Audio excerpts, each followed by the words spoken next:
And welcome into the Wednesday edition. Robby and Rexrode, 1025, 1063 The Game. Robbie Stanley, Joe Rexrode, Nick Keyser here with you on this Wednesday morning. Hope everybody's having a fabulous start to their morning here today, wherever you may be listening. Our text line's still down, so if you need to get in touch with us today, 615-737-1025, our phone number. Our phone line driven by WilsonCountyHyundai.com. Our YouTube chat will be operational all show long, we hope. And we are broadcasting live from our Busy Bee Plumbing, Heating, and Air Conditioning Game Nashville studios, home of the $99 yearly Beehive membership, where the buzz is always about great service, and where Joe Rexrode has just uncovered a little bit of disrespect from the Tennessee Titans directed his way. That's it. Oh, okay. I thought I was muted. No, it's just I can't hear myself. Yeah. So the Tennessee Titans, I think there's a really cool thing the Titans are doing. They've got a high school football media day at Nissan Stadium. This is today. This is 8 a.m. to 2 p.m. today. Okay. Went through the list. I don't see Nolensville High School. I do see teams that we beat by a lot last year. Wow. That are on there. I see teams from all over the place. I mean, we're going from Clarksville, Murfreesboro, Lebanon. I mean, we're all over the place. Covering all bases. No, Nolensville High School. I guess, just being really good at football and being a really good school and being close to Nashville, that's not good enough. Yeah, guess not. I mean, granted, we've only existed since 2016. Is that it? Do you have to have like a decade? You have to put a decade in before you get invited to Titans Media Day? Do the Titans Let me know, Titans. Yeah, just let him know. Hey, because as you said, Robbie, before the show, maybe you didn't know Titans, but Friday is for Knights. Yeah. If you didn't know then, you know now. Who am I emailing here? Who am I emailing on this? I think Brian Callahan.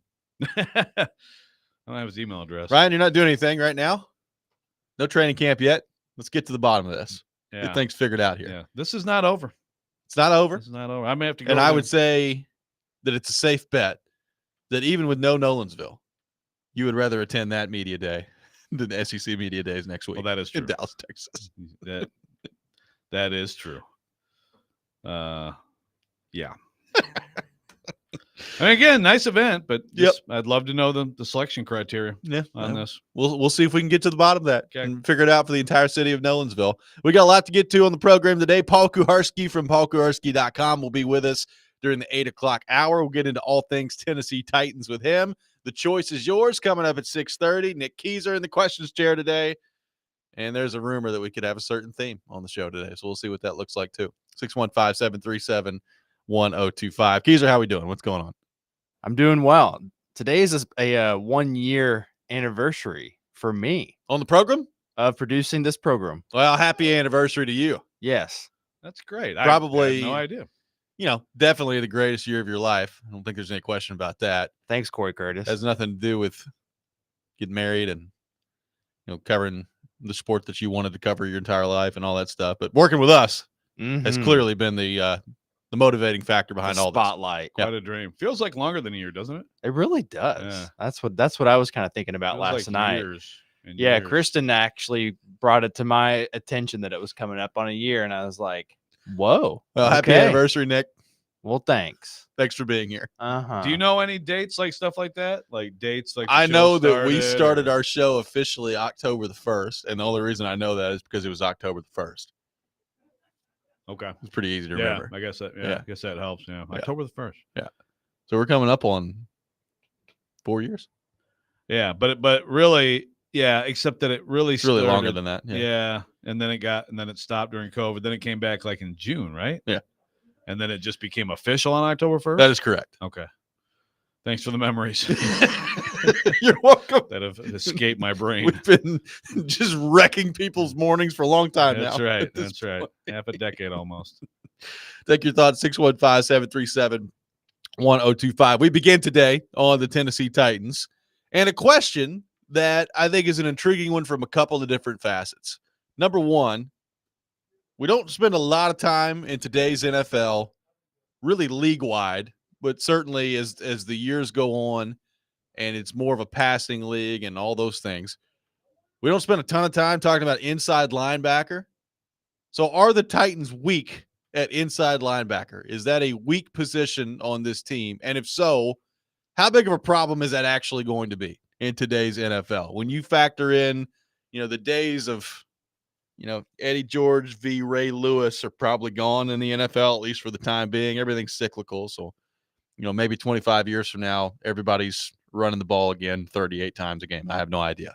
But the inside linebacker position was an extremely important position in the NFL not that long ago.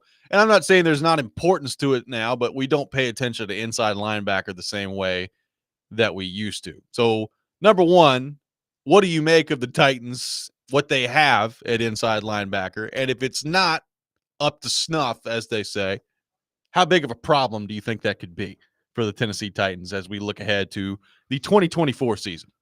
I think that this position is vastly underrated because it's just ignored. And then when you see a great linebacker and what that linebacker can do for a defense, it's like we forget about it. But Fred Warner for the Niners and how important he is they have so many great players, and they have great players at quote unquote premium positions. And I understand it. I'm not paying more or more in pursuit of a great inside linebacker than I am a great pass rusher or pass catcher or passer. I mean, the cyclical thing you mentioned, I mean, yes, it's football is cyclical. However, the NFL has made it clear with their rules changes that they want this to be a passing league. They want this to be more entertaining. So I don't know how much it'll really cycle back, I mean, some things will cycle, but I think it's kind of like, baseball wants home runs always. And the NFL wants exciting passing game always. But I mean, think about the Titans when David Long Jr. was healthy and playing his best. We used to talk about that, right? Like the defense just on one person seemed to be so different. Just with one guy like that who just had that knack for seeing things a little bit earlier and making plays. I mean, Roquan Smith, there's another great player. Think about like the Bucks from a few years ago. That's exactly what I was going to bring up. That position was to their championship. Yep. Those guys did everything. You have great players there who can cover and blitz and just make plays in the running game and just be all over the field. That's still so important. Dre Greenlaw, Greenlaw and Warner with the Niners. I mean, that is a big part of why they're great. It's not top of the list. I don't know how far down the list it is. Certainly it's behind, the D-line, great players they have, and obviously all the offensive skill, but it's in there. So to bring it to the Titans now, yeah, I think it's definitely a concern. Azeez Al-Shaair was not perfect last year. I wouldn't say he had a great season or is a great player, but he made a lot of plays. Yep.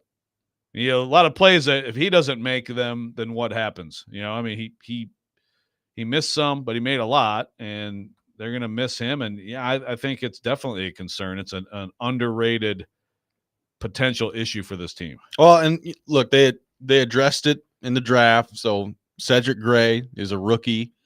I would imagine he's going to have, he's going to spend significant time on the field, whether he's a starter or whether he's not. He's going to be on the field for the Titans. They have some bodies there. I mean, you brought up Chance Campbell, and he's not been able to really stay healthy to this point. If he can, how skilled is he? How much of an impact can he make? There's Dr. Jack still roaming around out there. Jack Gibbons. Start. He's going to be the starter. So they have bodies there, and there's, from just a number standpoint, I guess depth that you could point to. My question is, how good is it, right? Like, if Dr. Jack is your starter up there, what does that mean? Like, how good are you going to be at that position? And if it's quote unquote a weak spot on your defense, is that the place to have a weak spot on your defense? Well, yeah, probably. I mean, you don't want to be weak on the D line. You don't want to have no edge. I mean, I think edge is a concern too, but you don't. But they have a great player, right? I mean, is Harold Landry a great player? Is that correct? Is that an yeah? I think he's a great player. He's getting paid like a great player, right? yeah, but well, plenty of not great players get paid like great players. That's true.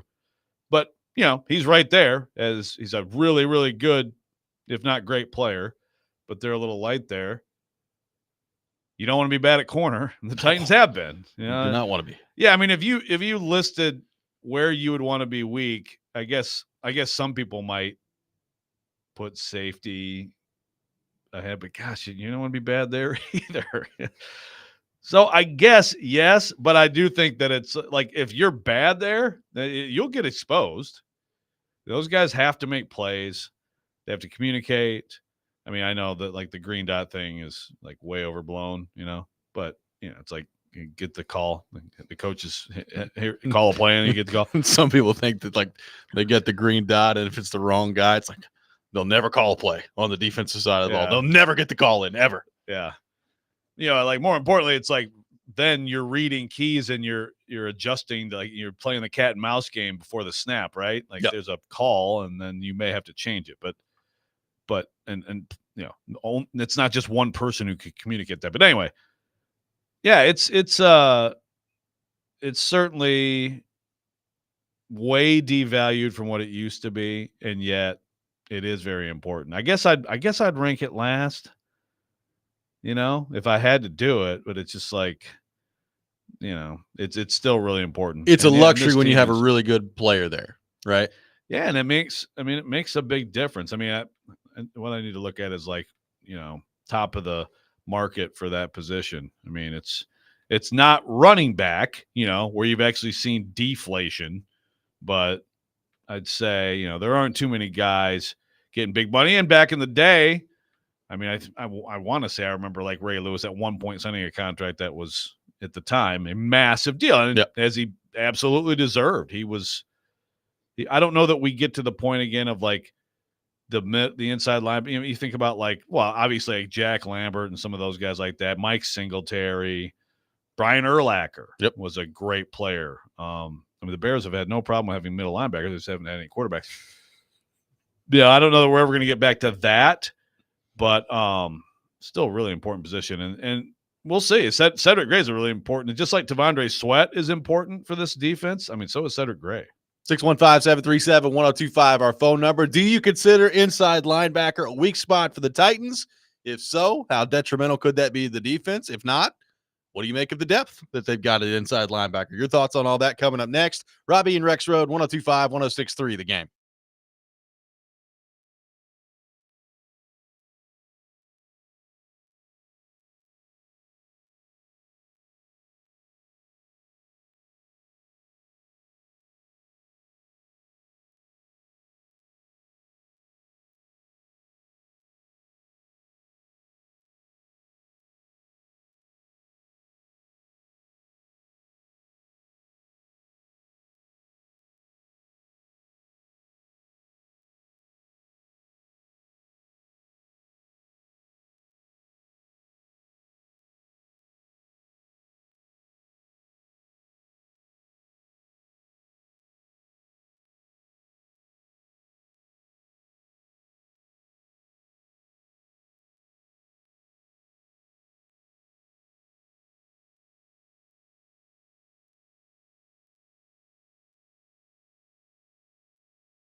Welcome back in, Robby and Rexrode, 102.5, 106.3 The Game. Robbie Stanley, Joe Rexrode, Nick Keys are here with you on this Wednesday morning. Yesterday was Beck Day on the program. Today, Nickelback Day on the program. This is Nickelback? Oh, yeah, man. They got about 25 hits. We don't have enough segments today to really get to all of This them. is a hit? Yeah, man. It's It's called Animals. All right, you have way too much Nickelback knowledge. Well, I just watched the back part of the documentary. I know all about them.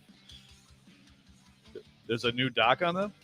Yeah, you not listening when I told you about that the other day on Netflix when my wife was watching a Nickelback documentary? Oh, well, yeah, I guess I didn't realize About a it's 5-minute new. conversation. Yeah, but it's like a new thing. Yeah. Like, oh, it's a big deal. Yeah. Ooh, Nickelback. Okay, I guess You'll have to check it out. you said a documentary. Yeah. I figured hopefully it came out in like 2004. No, it's when like anyone gave a crap Apparently, about Nickelback. very recent. Okay, Very recent. and it was good. The last 5 minutes seemed fine. Good. That song was terrible. And again, I'm not trying to just pile on with the Nickelback. I don't even really know. It's like, when you hear them, it's kind of like, whatever they're doing. Sure, yeah. That was kind of different. I never would have guessed that was Nickelback. Exactly. They're very versatile. Yeah. Wide range of poop. Your thoughts? 615-737-1025. I look forward to more Nickelback jams today. Hopefully you play some words at some point, too. It'll be fun.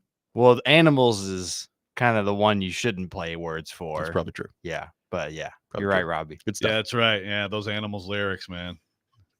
So risque. I mean, they kind of are. Don't be a jackass, Joe. Oh, yeah. All right. At least you've embraced that Woo. word.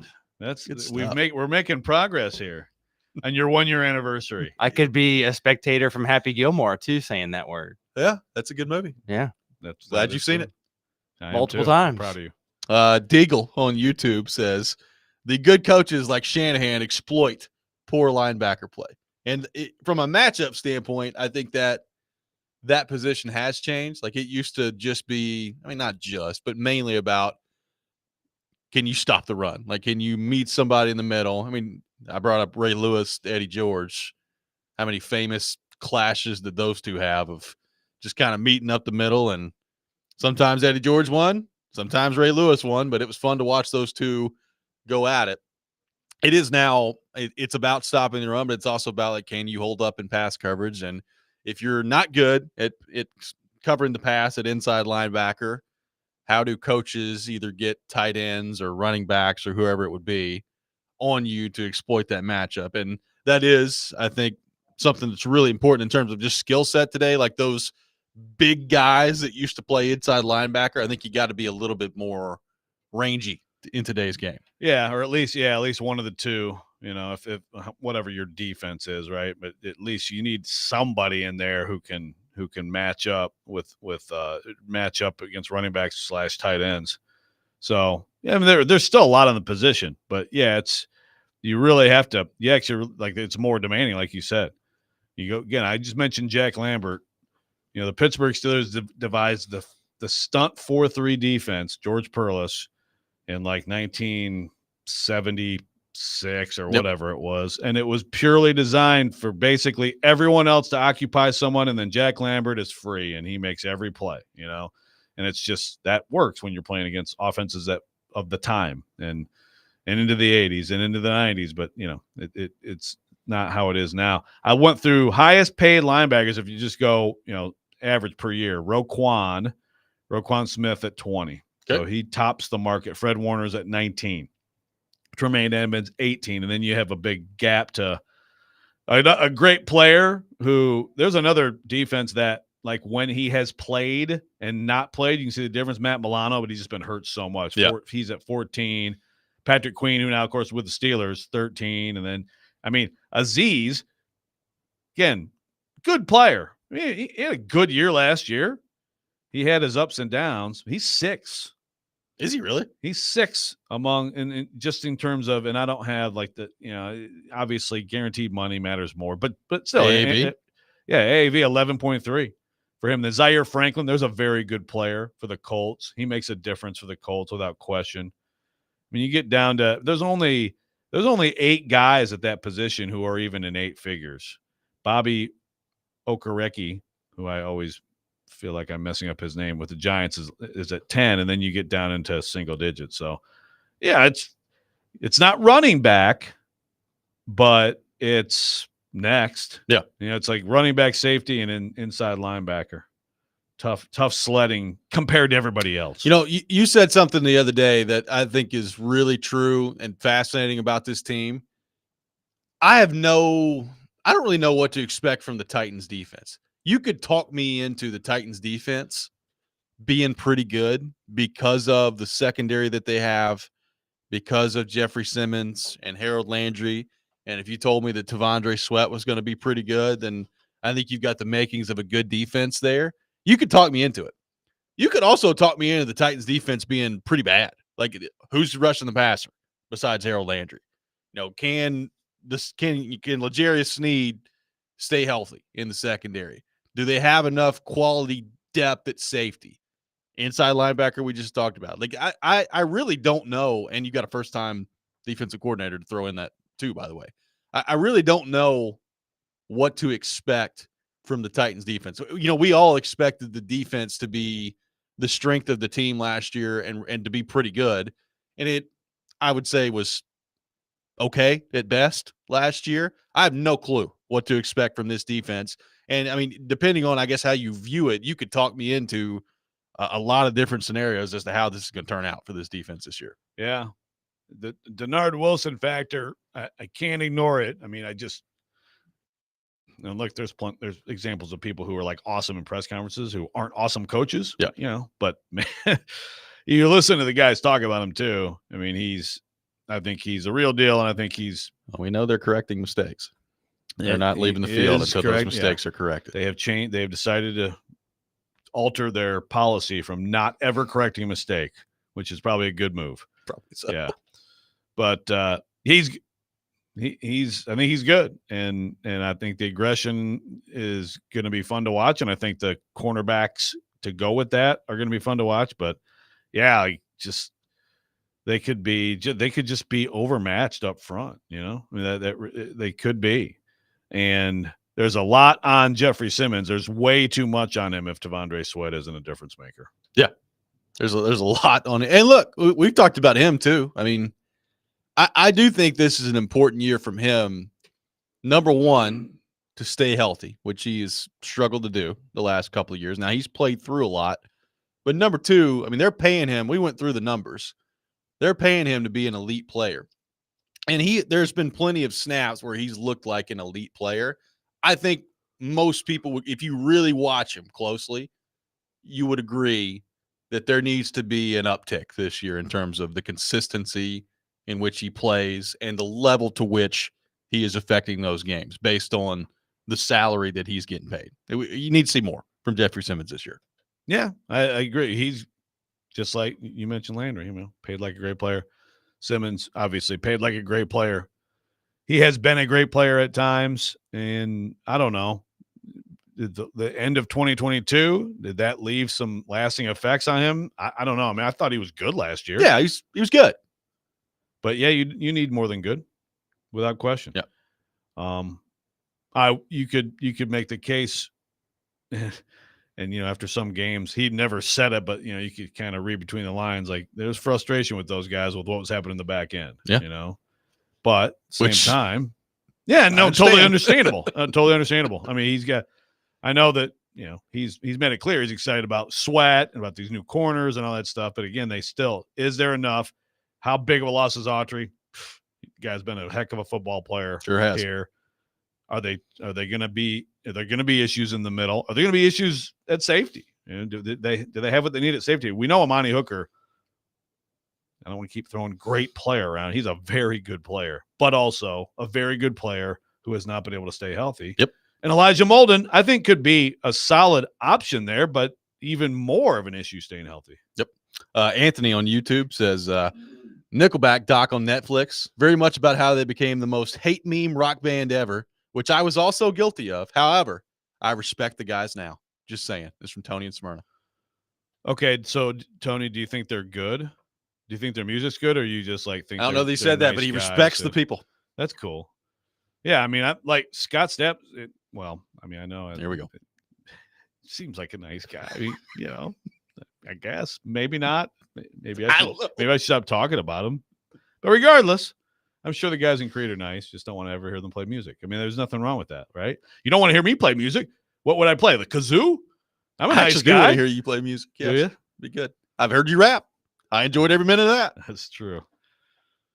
We got to bust one of those out again soon. Here, We do. Don't we? 615-737-1025, our phone number. Coming up next, it is time for The Choice is Yours. Nice. Here on Robby and Rexrode. Nick Keyser in the questions chair today. We'll do that next. Robby and Rexrode, 1025-1063, The Game.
We all have choices to make.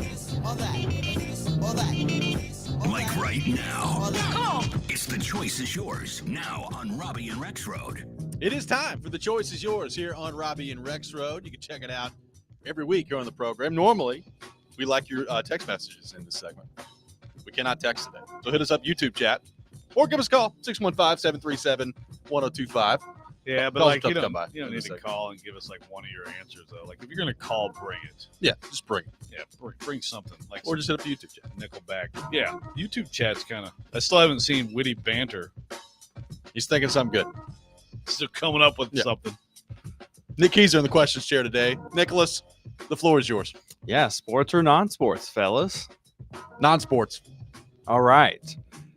So, if you had to give me a suggestion for a bucket list item, and this is for this show and for our listeners. Okay. If you had to give me a bucket list item that you would recommend to do for our show or our listeners, what would it be? It has to be something you've done in your life, but give us a suggestion. If you have never been to the Grand Canyon, it's pretty awesome. It's not only to just look at, but like once you start hiking in there and you get down semi deep in there, like it's pretty cool. It's one of those places that it feels like you're on a different planet. So if you have not seen and or been to the Grand Canyon, I would highly recommend it. It's pretty freaking awesome.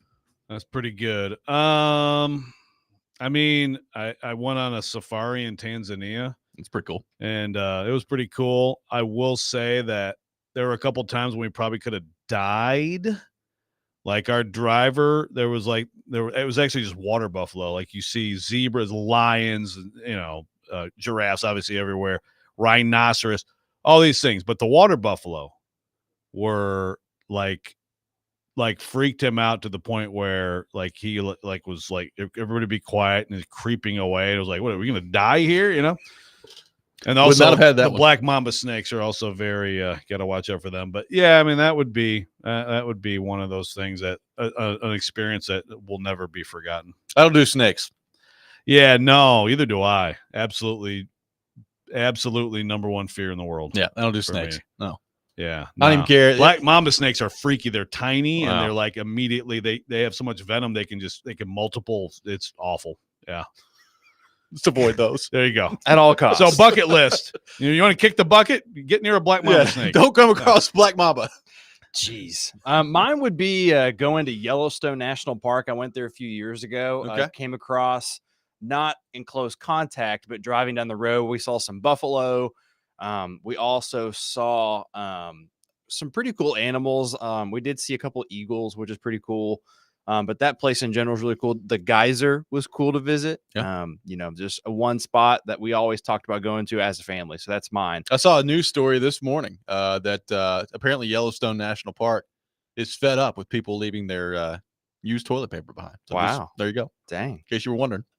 Unfortunate. Saw that this morning. Okay. That's really gross. Yeah.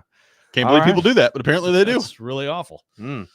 All right. Between that and the black mamba snakes, We're off to a roaring start. All right. And over in sports this morning, guys, I hope this isn't too obvious. I asked Colin back here, but this is a Tennessee sports question for the Vols. If you had to pick the Tennessee baseball team to repeat or the Vols football program to win the national championship coming up this season, which one would you choose? like you're saying which one as a preference or which one would you predict? Preference. Oh, football. Oh, that's not easy. Yeah, it's easy. Really? Oh, yeah. Football. There's not a.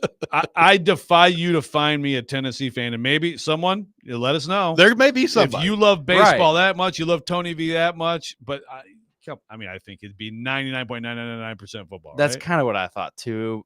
I was speaking with I'll put it to you this way, a very high-ranking Tennessee football booster the other day.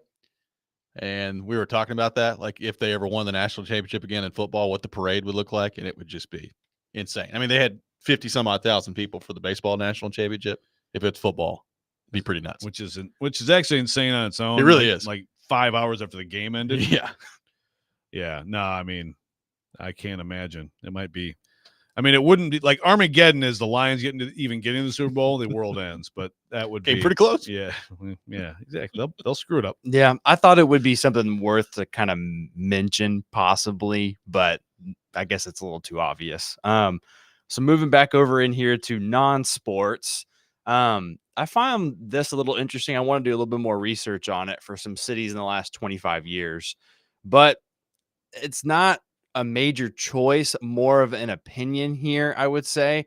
But do you guys think Nashville would be do you think this city is considered successful in its pro sports with what they've done in the last 25 years, or without a championship, do you think it's been kind of mid?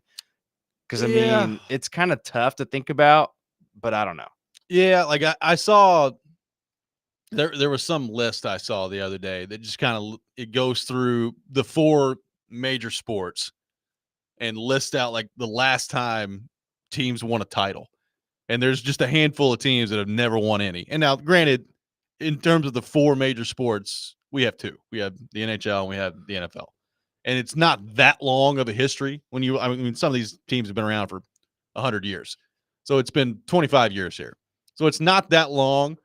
It's hard for me to call it like super successful. I mean, the Predators have been past the second round of the playoffs one time and got to a cup final. The Titans have been to, I believe, 3 AFC title. No, 4.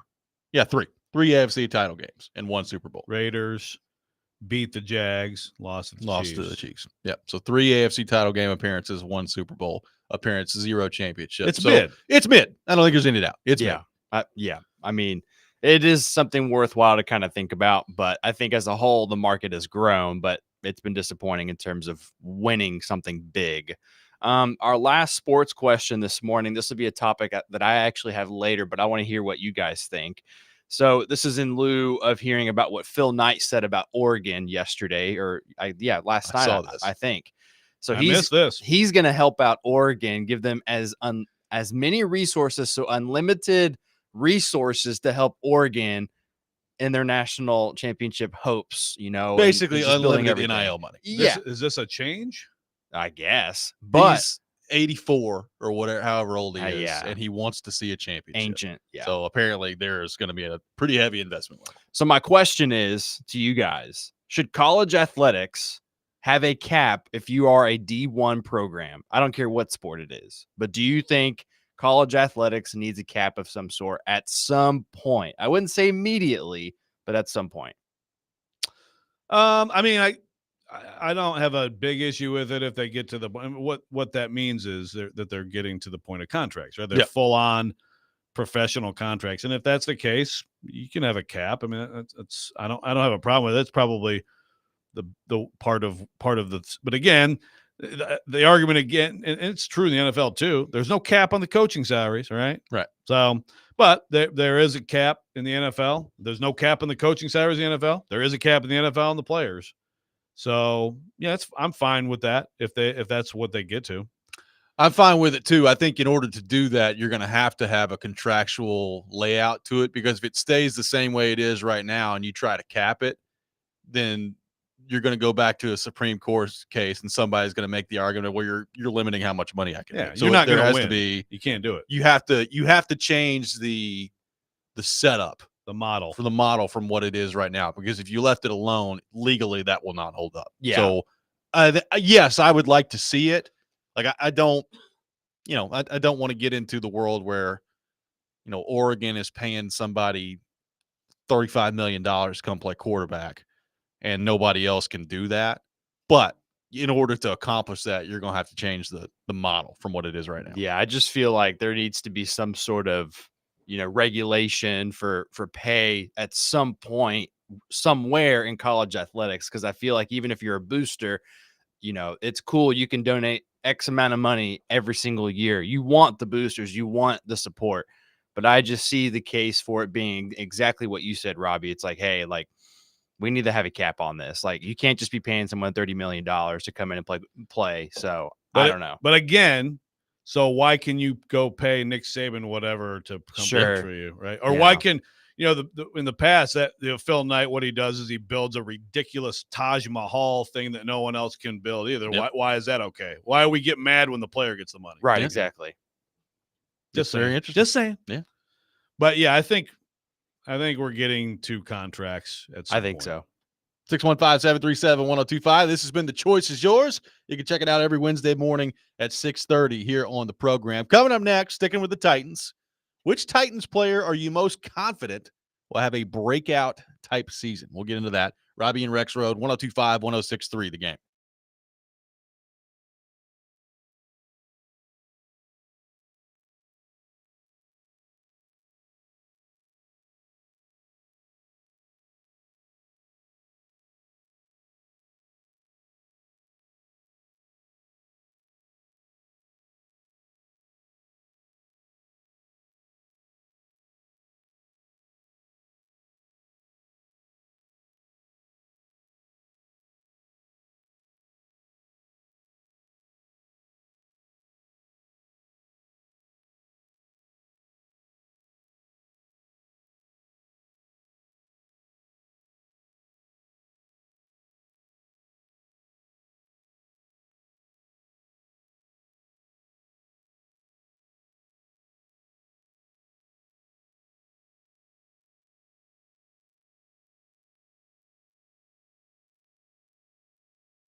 Welcome back in, Robby and Rexrode, 102.5, 106.3 The Game. Robbie Stanley, Joe Rexrode, Nick Keyser here with you on this Wednesday morning, taking your thoughts on our phone line, driven by WilsonCountyHyundai.com, 615-737-1025. We will get our text line fixed at some point. We're in the process of switching services. Freezing cold takes. Yeah. Did you hear that? By the time I'm Tennessee saving plays that drop. Alabama in football this year, it will be fixed. I feel bad for all the people who are like firing off texts and then they just go several. nowhere. Yeah. Where do they go? Just Will into we the be void. able to recover them at some point? We maybe The by lost time files? we switch services, we get about 15,000 text messages at one time. That could be fun. So our old service is just, I guess it's gone. just defunct. You have to ask Suit on that one, but I guess it's gone. Well, I can't ask the suit. Yeah, I know he's on the beach. Wearing a lei somewhere. As Joe Dubin has pointed out, he's on retreat in Thailand. So good for him. He changed that yesterday. Oh, did though. he? He put some on Bora Bora or something that's like that. Yeah. 615-737-1025. Our phone number. Got some tickets to give away. A pair of tickets to Holiday World and Splash and Safari in Santa Claus, Indiana, which is not that far of a drive. 615-737-1025. Our phone number. Be caller number 5, 615-737-1025. Caller 5 will win a pair of tickets to Holiday World and Splash and Safari in Santa Claus, Indiana. 615-737-1025. The Tennessee Titans player that you're most confident will have a breakout type season. Now, I think there's one player in particular that I think if every Titans fan could hand select to have a breakout season, they would all do it, and that would be Will Levis. Now, that doesn't mean that you're the most confident that he is going to have a breakout season. Which Titans player are you most confident that will be the case? And I can go first if you need to think about it. Well, yeah, go ahead. Mine is Peter Skoronski. Hmm. I think Skoronski is going to play great this year. And I think about 3 reasons. Number one, I think he's pretty clearly gotten bigger, gotten stronger. He talked about that in the offseason and kind of the focus that he's had there. Number 2, I think the situation to the left and to the right of him is going to be better this year. We all know Andre Dillard and how that went last year. And look, Cushenberry coming in to the right of him at center, I think is a big deal. He's a good player. So if Latham hits, and Latham is good, and I have good confidence that Latham at least is going to be significantly better than Andre Dillard, the situation is dramatically better for Skoronski on both sides of him. And then number 3, the Bill Callahan factor, working with Bill Callahan. I have high expectations for Skoronski this year. You took him at number 11 overall as a guard last year. We talked about that and that decision to do that. But when you do that, I think we all agree, when you take a guard that high, he needs to be a great player. And I thought last year he was okay. He's probably their best offensive lineman. That wasn't saying a ton last year. I think he's going to play really, really well this year. Skoronski, I expect big things from this year. Hey, way to go with a left guard as your breakout player. Well, I like it. Hey, I really do like it. Most confident. That's the one I'm the most confident. Yeah. So there's the Athletic. We've actually had a question like this that's coming out, and so the first person that came to mind, even though it's first of all it's kind of different because it's someone who's had good seasons and someone who's new, but and someone on the YouTube chat had him too. Calvin Ridley. I'm confident. But the thing is, I guess it's like, so he had a 1,000-yard season last year. It wasn't a great season. He wasn't exactly what everyone in Jacksonville was hoping, right? When it was like, this could be huge for Trevor Lawrence to get Calvin Ridley. And it wasn't huge. So am I confident that he's going to have a season well beyond that? Because that's what it would be, right? And by definition, is that not a by definition? Calvin Ridley has had a 1,300-yard, 9-touchdown season. Yeah. So basically, the way you define this is it's got to be someone who's never had a good season before. Correct. Or the best season that they've had. The best season. Yeah. Okay. Well, then I'm going to go with Tyjae Spears. Okay. That's a good pick. I think that he, I'm really interested to see how it breaks down with Spears and Tony Pollard. I think it'll be pretty close in workload. Kind of seems like Pollard may be a little bit more of the short yardage guy, maybe, and Spears a little bit more of the dynamic guy. But again, I think that they're pretty interchangeable. I think Spears looks good out there. love his, his approach and his passion. I think he's going to be one of the real kind of like leaders for this team as it moves forward from here. And obviously you have the knee thing and you never know what that's going to mean down the road. But right now he looks awfully explosive. So I think Tyjae Spears will have a breakout. And I know it's like, wow, you picked a guy to have a better season than like his rookie year when he was still playing with Derrick Henry. But like I'm not talking, I don't know, not off the top of my head, I don't know how many yards rushing Tyjae Spears had last year. I can go look it up. But let's say he had 500. I'm not saying, oh, he's going to have 600 this year, right? Like 501. Right. Like we're talking a significant jump. That's kind of and I would agree. Like I think Spears is certainly a candidate for a big time jump. And of course, some of that's going to be responsibility. He's going to have more of it with Derrick Henry gone. Now he's still not going to have all of it. Like Tony Pollard's a good player. So Tony Pollard, especially if he's healthy, I still think has a chance to be their lead back. Like I don't know exactly how they're going to deploy those guys, but Tony Pollard, I think, is going to be a significant player in this offense if he's healthy. But I think Spears is a good pick. I mean, depending on your confidence level, you could go with Sweat on the defensive side of the ball to be. I mean, you talked about how important he could potentially be. There's a lot of different candidates you could go with. I mean, there's also the quarterback. I mean, he could. If he has a breakout year, that's probably the most important thing. Oh, yeah. What that looks like in terms of their bottom line at the end of the year. Of course, but it's just almost too obvious, right? And I don't know with him. Like we don't know with any of these guys, but I am not the most confident that Will Levis is going to have a breakout year out of all the potential options on their roster. Yeah. By the way, Spears 453, 4.5 a carry, 2 touchdowns, 385 receiving. I mean, caught 52 passes, 385. It's a very meager 7.4 a catch with with 1 touchdown. So, yeah, I think he'll definitely exceed those numbers, and I just think he's just, of course, naturally going to be a much bigger factor. But yeah, the Pollard pairing, I like it. I think that if you really do get that, skill sets are so sort of matching that you're not telling anything at all on who was on the field. I think that's definitely a change for the Titans. 2 other candidates that I thought about that I'm not sure what you're going to see, and they're both tight ends. I mean, it's Wiley and Chick. Like it would be great if one or the 2 of those guys. It'd be great if both of them, but certainly if one of the 2 was a big factor in the offense this year. Wiley is a lock in part because he didn't play a lot last year. He was hurt, but I think Wiley may be TE1 now. That might be a good question for Kuharski later. Kuharski coming up a little bit later in the program. 615-737-1025. Our phone number, 615-737-1025. We will get back into the Titans with Paul Kuharski later in the program. Coming up next, is Clark Lee coaching for his job at Vanderbilt this year? We'll get into all that. Robby and Rexrode, 102.5, 106.3 The Game.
Hour number 2, Robby and Rexrode, 102.5, 106.3 The Game. Robbie Stanley, Joe Rexrode, Nick Keyser here with you on this Wednesday morning. Paul Kuharsky from paulkuharsky.com will be with us a little bit later in the program. In the 8 o'clock hour, we'll get into all things Tennessee Titans with him. Taking your thoughts on our phone line, driven by WilsonCountyHyundai.com, 615-737-1025.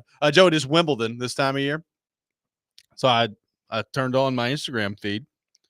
Saw a picture of Roger Federer with Taylor Swift. I was like, hey, what a combo. Roger Federer, Taylor Swift. I guess she's having a concert in Switzerland.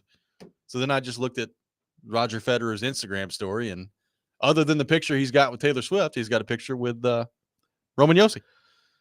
A couple of Nashville legends. First of all, are Federer and Yossi like buddies? Yes. You've said they're the best two athletes I think in Switzerland history. I mean, look, admittedly, I am not well-versed in the history of Swiss athletics. Dunk on Robby if you know someone way better. I know that Roger Federer is the best athlete in the history of Switzerland. It's pretty clear. Yeah. And I know that Roman Yossi is the best hockey player in the history of Switzerland. So they've got to be close, the 1-2. I'm trying to remember like Olympians, because a lot of countries have like that one Olympian who I'm sure there's a fantastic bobsledder or something that comes from Switzerland. Yeah, it's hard to stand a part of the bobsledder. Yeah. You'd be like the bobsled team, you know what I mean? But like, the clear key to the bobsled team. Yes. I'm sure that I'm missing somebody. But you may be right. So they're buddies. So the question I was going to ask was like, who would Federer be more excited to take a picture with, Roman Yossi or Taylor Swift? But probably Taylor Swift because he's already buddies with Yossi. Yeah, I think he probably looks at Roman Yossi just like, hey, man, what's up, dude? Yeah. But you could tell. I mean, it's Federer's picture. He's the one holding the phone with the selfie. It's. I mean, look at the circle. Yossi making time for fans. The circle of life. Federer. I mean, you're a big Federer fan. Federer, Yossi. Yossi. You know Taylor Swift too. I do. So, like, I mean, both of them are like they connect you to Roger Federer. That is true. How about so that? Basically, me and Roger Federer are boys. Is what we're talking about here. Kinda. Yeah. Okay. Good to know. Maybe he'll come to a game here at some point. Maybe he'll be at the Titans High School Media Day later today in place of Nolensville High School. God. I need answers. Immediately. Titans. I need answers now, Titans. 615-737-1025 is our phone number. An important year coming up for Vanderbilt and Clark Lee. Clark Lee, this will be year 4 for him. A 9-27 overall record, 2-10 in 2021, 5-7 in 2022, including 2 big SEC wins against Kentucky and Florida at the end of that season. And then last year, I think everybody would agree, pretty disappointing. 2-10 overall. They talked heading into the season about the goal being postseason play, which means getting to a place where you're bowl eligible. And it just went completely sideways on Vanderbilt last year. They ended up 2-10. And look, we've talked about this. We mentioned Florida's schedule yesterday and how difficult it is. I mean, go look at Vanderbilt's schedule this year if you haven't looked at it. It's pretty tough. And you're always going to have a tough schedule in the SEC. We know that.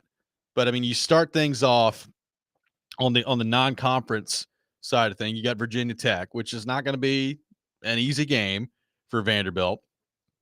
And you have Alabama on the schedule this year. You have Tennessee on the schedule this year. You have LSU. You have Texas. I mean, there's a lot of really tough games for Vanderbilt this season. And we talked about that at the end of last year. Like, what does it all mean for the Clark Lee discussion? Because I know there's a lot of changes, and we'll see how things play out on the field. But, Joe, as we sit here today on July the 10th, it is very difficult for me to go through Vanderbilt's schedule and find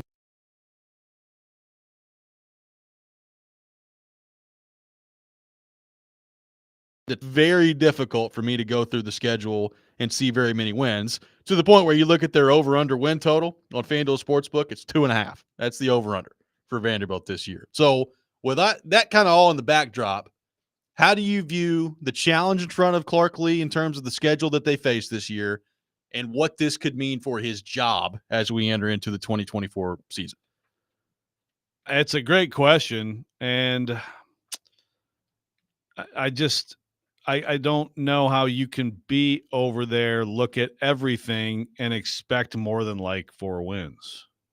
Like I mean, Virginia Tech coming in here, first game, that's a huge opportunity. There's a whole bunch of there's new scheme, new players.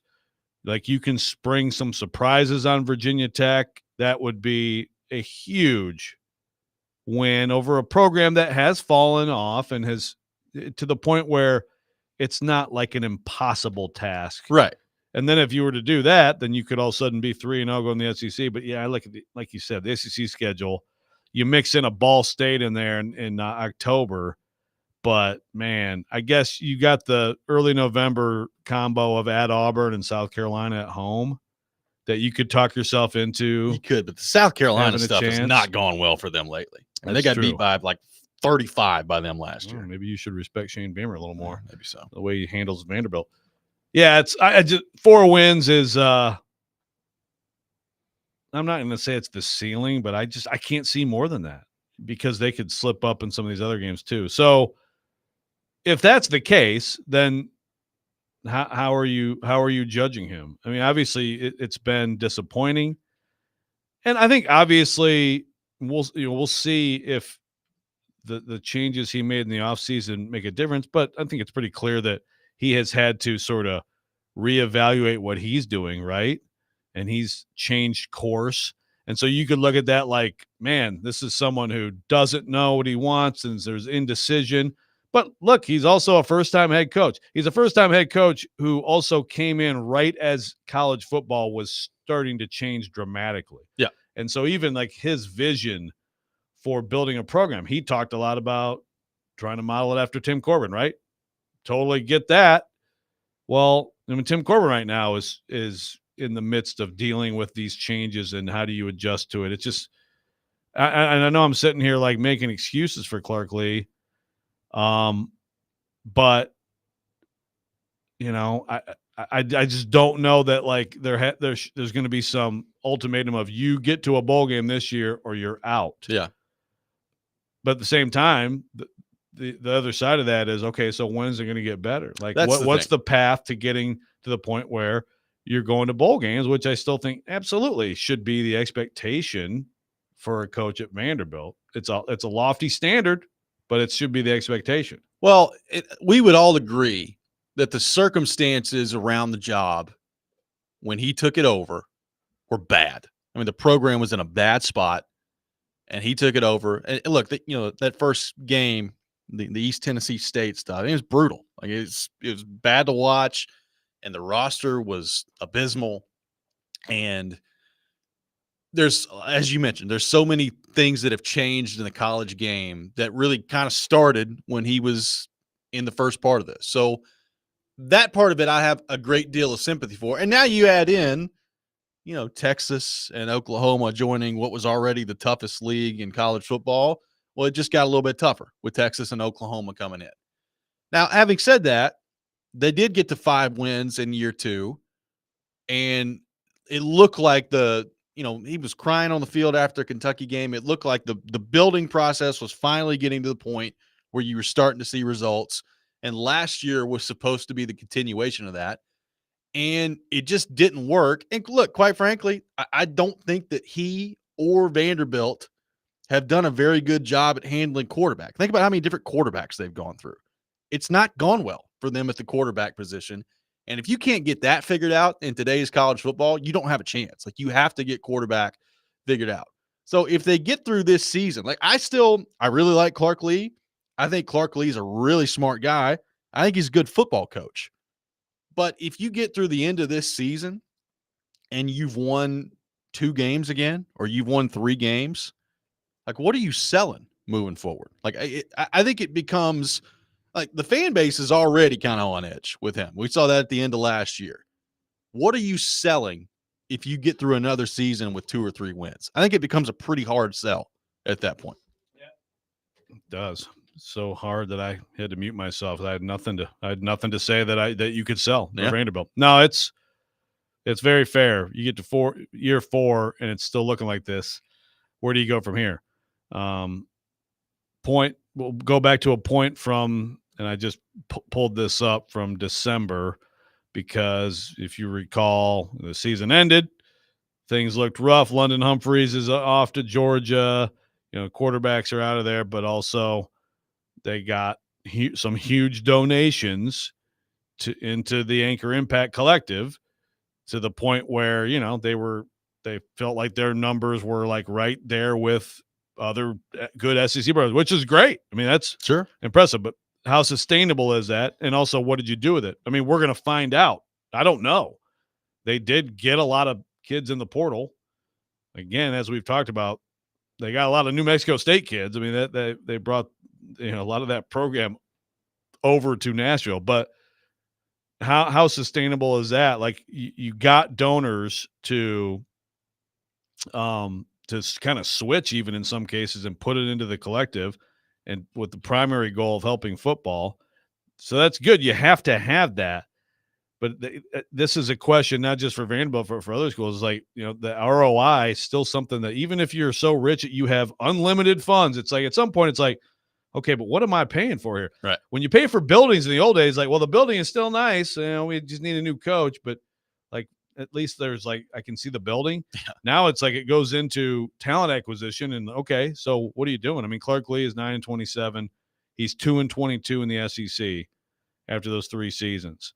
So I could also argue, well, you still have to give that a little time to manifest itself, but this is a huge year. There's no doubt. There is one thing, though, that about this year that I totally disagree with, that's on the YouTube chat, that I'd like to get to next. Sure. We'll get into that coming up next. 615-737-1025 is our phone number. Your thoughts on Vanderbilt. What is at stake for Clark Lee as he enters into year 4 as Vanderbilt head coach? Robby and Rexrode, 1025, 1063, The Game.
Welcome back in, Robby and Rexrode, 102.5, 106.3 The Game. Robbie Stanley, Joe Rexrode, Nick Keys are here with you on this Wednesday morning as our Nickelback theme continues. Burn to the ground. Do any of these songs have singing in them, or no, is this bad? Keezer, for some reason, just doesn't do it. Look at it. Sorry, this one has more explicitives that are not appropriate. You can't find them that get bleeped out. Also, Nickelback has like 35 songs. They do that have don't some have big expletives. ones. This I'll is get just some like- more. It's This okay. is just like a commercial for like a stereo. Like what? Like what? What the hell is this? Take your thoughts, 615-737-1025. You're telling me that if you add words to this is a good song? Nickelback, I've said this many times, and I fully believe it. Nickelback gets a lot of hate, and I think half of the hate just comes from people thinking that it's cool to hate on Nickelback. I don't disagree with that, but I still need some evidence that they're any good. Okay. We're going to try to find some All right. by the end of the show. Okay. Taking your thoughts on Clark Lee and Vanderbilt. What is at stake for Clark Lee this season? And Joe, there was a comment on YouTube that you disagree with as it relates to the Clark Lee discussion. So William Fortner says Lee is in a no-win situation. If they show great improvement, Jerry Kill / Tim Beck will get all the credit. Yeah. So if they show great improvement, Clark Lee hired Jerry Kill and Tim Beck. So, I mean, that's like, again, the head coach being worried about making great hires that help his staff. I mean, many coaches have saved themselves with great coordinator hires, and they've killed themselves. Well, not killed. They've hurt themselves professionally with bad coordinator hires. So, no, that's not a no-win situation, William. If they win this year, he'll keep his job and he'll be doing fine. And it'll be a stroke of genius that he went to New Mexico State. And again, for those who don't remember, and I know he said this, I think, on a podcast, the Rivals podcast, I believe. To paraphrase, he was super impressed. For anybody who doesn't remember, New Mexico State went in and destroyed Auburn last year on the road, 31-10. This is a week before Jalen Milroe's miracle to beat Auburn. And obviously we know what happens sometimes, right? You got Alabama the next week. Yeah. You got Alabama the next week. But, like, the fact is, Jerry Kill had 2 really good years, and Tim Beck is an innovative OC. And so he went, and first he hired Beck, and he also has their quarterback, and he has some other players, and he brought in Jerry Kill. And as I said yesterday, good piece from Gentry Estes on Jerry Kill and what he's doing there, which is like, I guess the title is Chief Consultant to the Head Coach and Senior Offensive Advisor. That is a long title. It is. But it sounds like he's basically busting some heads around there. Yeah. And so, look, I guess if Jerry Kill had designs on Clark Lee's job, then I guess you could say it's a no-win situation, but I don't think he does.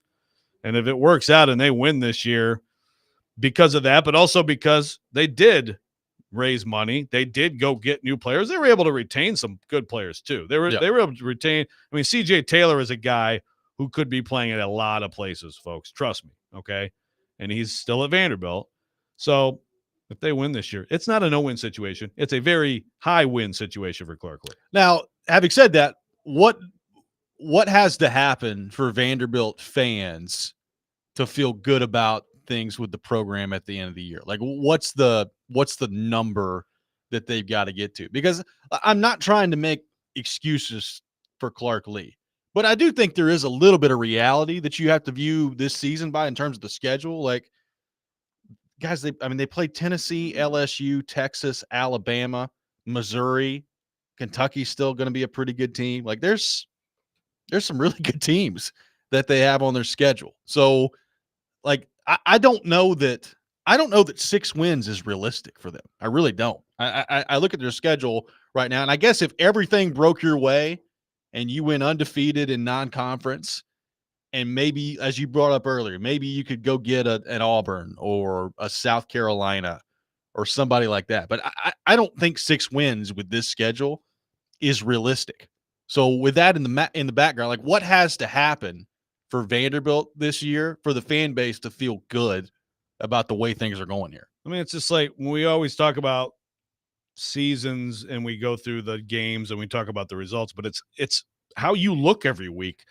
And I've heard this from a Vanderbilt fan I respect a lot. Like, they just haven't looked like a well-coached team enough in Clark Lee's tenure. Take away the record, 9-27, 2-22.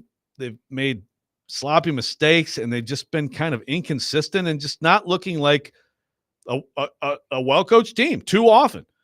You know, like last year, there were high hopes, as you said, after that second year, after those 2 huge SEC wins, and you barely get by. I mean, if anybody remembers the Alabama A&M game from last year, it ends up 47-13, but it was ugly. It was. Turnovers galore at Wake Forest. And again, like you talked about quarterback, A.J. Swan, it just didn't work out at all. And you have to put some of that on the staff. And, you know, some of these other performances, they were up and down. They had some performances better than others. But like you said, I mean, think about like at Ole Miss and at South Carolina, that's a combined 80-13. And that just shouldn't happen, you know. So I think some of it is they could go 4-8 next year. And if they're competitive more weeks than not, if they're surprisingly competitive in several of those games, they look like they have a clue. They look like they have an offensive identity. Clark Lee's taking over the defense this year. Yep. What does that mean? I think both coordinators have been under fire, but that also is like when you're so overmatched, then your coordinators look a lot dumber than they probably really are. I just think it's a feel thing. And at some point you do have to, even though college football is so transient and it's so hard to retain your roster and all that stuff and have continuity, you still have to have an identity of what kind of football you are playing. And I think that really needs to become clear this year. I just think he's in a really difficult spot. And I understand that it's Vanderbilt. And I also understand that it is reality that, I mean, we talked about it when he took the job, that he needed some time. And probably more time than normal when it comes to reestablishing that program and trying to rebuild it from the ground up. But this is year 4, and it's year 4 with a schedule that's just absolutely brutal.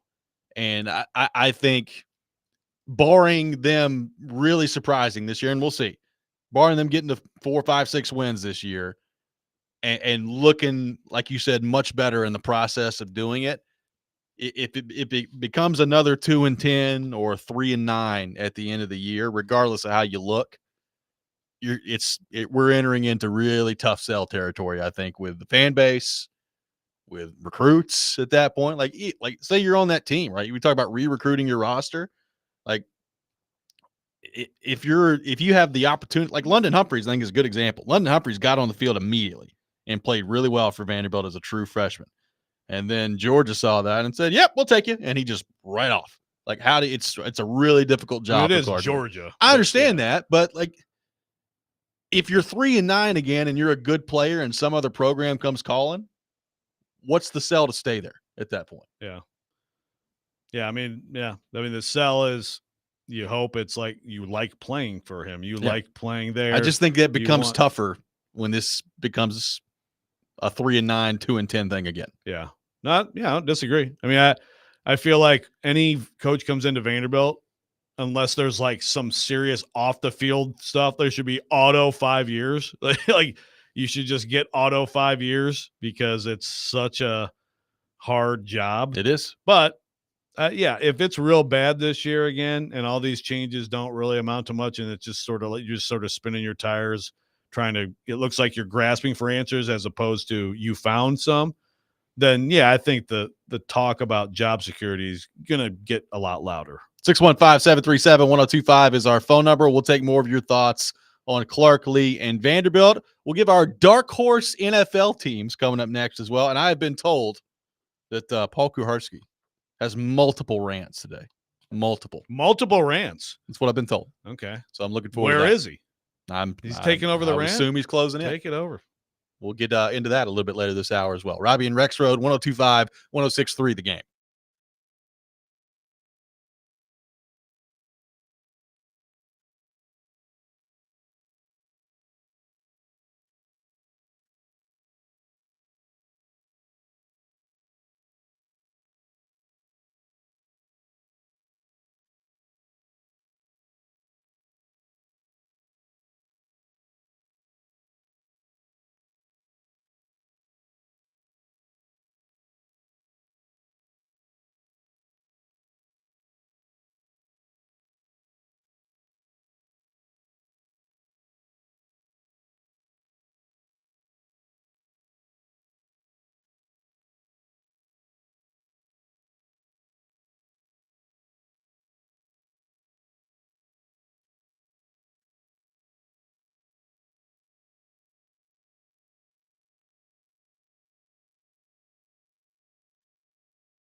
Welcome back in, Robby and Rexrode, 102.5, 106.3 The Game. That transition from Creed to Nickelback was beautiful. Good gracious. This is how you remind me that Nickelback sucks. This is a jam, man. Yeah, is it? Is it though? It is. Rexrode. It's a jam. All right. Nickelback Day here on the program. Shout out to Beck. I want to for our go back to inspiration. Anthrax. I want to have another Anthrax day. By the way, I'm glad you brought that up. We were talking about, we were just talking about college athletes, making money. Yeah. Have you seen that she's like, I saw she just got paid like on Twitter $30,000 this morning. She got paid $30,000 to show up at like some club. I freaking love it, man. That's America. If you bring value to the market for whatever random ass reason you do, great. I love it. Get all the money. Go. Fly is open. Let's go. That's right. Jeez. You got a lot of drops over there, A buddy. lot of drops. A lot of drops that Forgot continue to saying take place. most of them. Good for her. 615-737-1025, our phone number. By the way, tune in to 94.9 The Fan today as the Sounds take on Iowa. Pre-game at 6:20, first pitch 6:35. Coverage also available on the 94.9 The Fan app and at 949thefan.com. Sounds baseball presented by Twin Peaks, Family Leisure, 5 Points Roofing, Caudle Vet Clinic, and Busy Bee Plumbing, Heating, and Air Conditioning. Paul Kuharski will be with us shortly on the program. Joe Rexrode, your dark horse NFL team. Maybe it's the Tennessee Titans. Who knows? But your dark horse NFL team as we approach the beginning of the 2024 NFL season with training camp just a couple of weeks away now. I like how Kuharski thinks he can just barge into the room where in the middle of it. Hey, sure, okay, I'll just walk wherever I want. We made an agreement. We did make an agreement. That is true. I can't wait to see. We made an agreement that he can just do whatever he wants. He could just walk in the room. We did make such an agreement. You are on the record making such an agreement. That is true. It's You good. are. I forget everything. Any second. Remember, we were yelling at on. Keyser about not letting him in the door. And then, Keezer left me in the lobby. yeah. Well, Just yeah, got but I mean, like, if excommunicated. Robbie's trying to talk and you're smashing in the door, like, have a little bit of Robbie's respect. I handled it professional. really well. It was You did. seamless. I him know. coming in. If I Professional. wouldn't have brought it up, it would have been fine, probably. Yeah.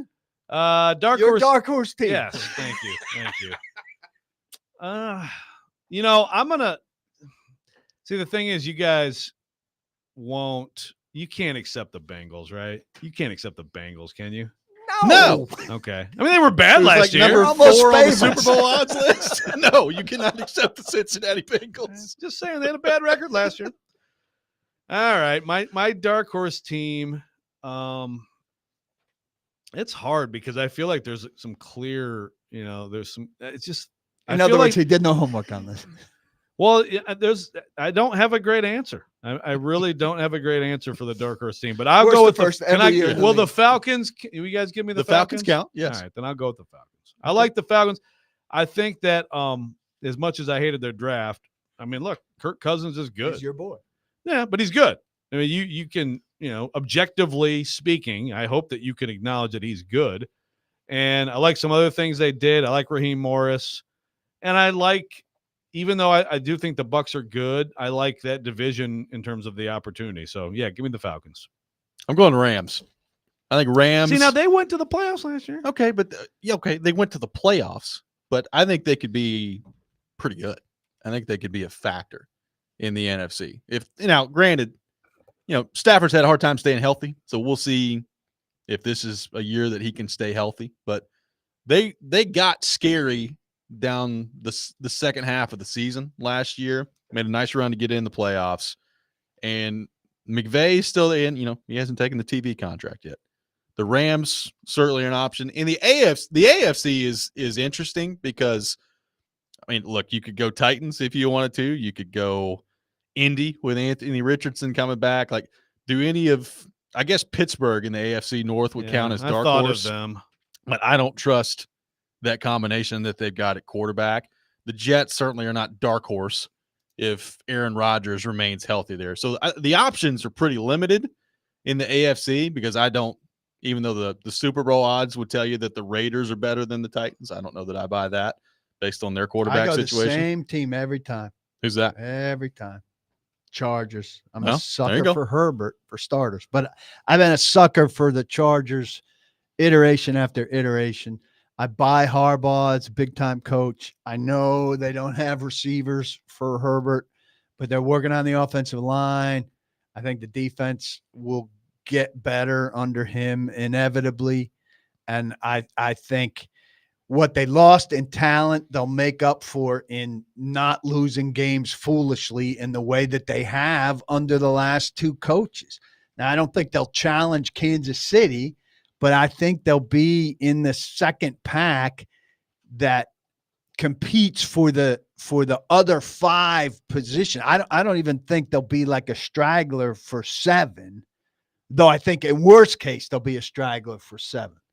But I think they'll compete for 6. But go back and listen to me say this every year for the last 10 years. Okay. They don't have a doofus coach. Like, we know Jim Harbaugh can coach. Now, he's a little weird. Yeah. But he can coach. I just think I think Herbert's too good not to be in the mix. Okay. So and with a coach that won't mess things up around him, I don't see how he doesn't get himself in the mix. We're not talking about Trevor Lawrence, who you've got reasonable doubts about.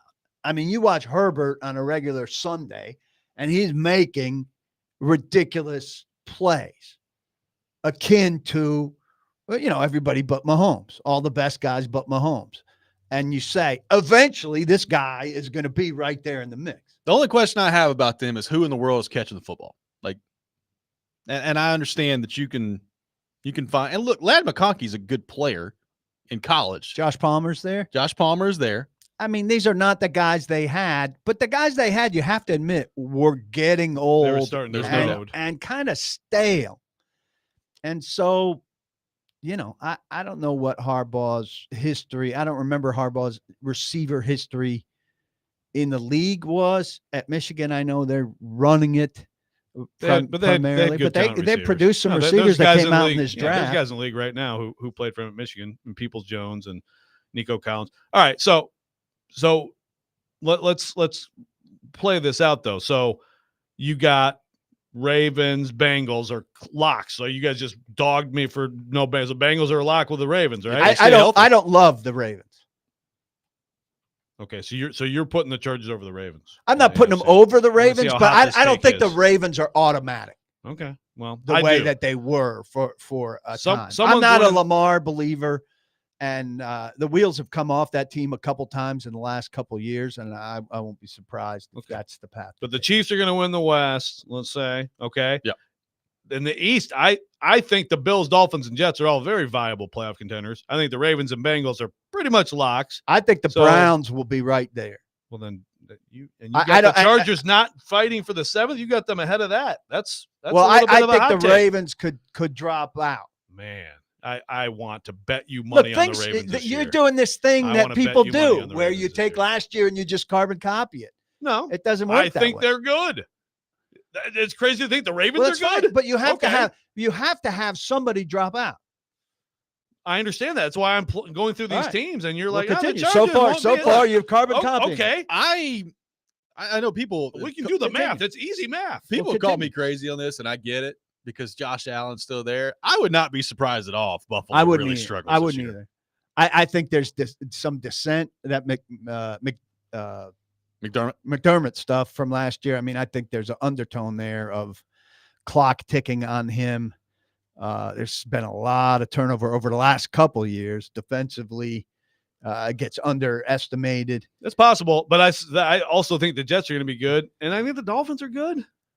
I think the Dolphins are good too. I'm a buyer on McDaniel, even though I think your math isn't working out here, dude. Well, your math is not working out. Liking teams doesn't mean I'm putting them all in the playoffs. But you got the Chargers easily in. No, I didn't say easily. So they're not going to fight for the 7th spot. They're not going to be a straggler for the 7th. In a scenario, I'm not positive about the Jets. I mean, I don't know how for the Jets to go from terrible to winning culture with Rodgers, who's going to be on McAfee saying dumb stuff in the distraction-laden city. There's a lot that has to go right. The way that could be a disaster. He said last year that you got to get the stuff that's not related to winning football games out of there. Yeah. I thought that's what he said. Yeah, he did. And then Gotta get these he's distractions the out of here, torchbearer. man. Yeah. What's up with these distractions? You know, he's It's not like a the guy in the distraction at hot all. dog suit. Says We're the all vi- trying to find out who did this. Says the vice presidential candidate. You know, he's not a distraction at all. Jordan Love, baby, just puts his head down, goes about his business. It's nice to see. He's Good stuff. He's good. 615-737-1025. I've heard Kuharski's got multiple rants, so we'll get to a couple of those coming both next. of them? You want one that for us to laser focus? Well, I it guess doesn't we'll matter. see how it However goes. you want to take it. We'll do that next. Get some Blue Chew You're Go. Get some listening to multiples. Robbie Hey, is Rexrode. this thing fixed? Not really. No. 1025, Way to go, Nick. 1063 the game.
Sometimes he wakes up on the wrong side of the bed.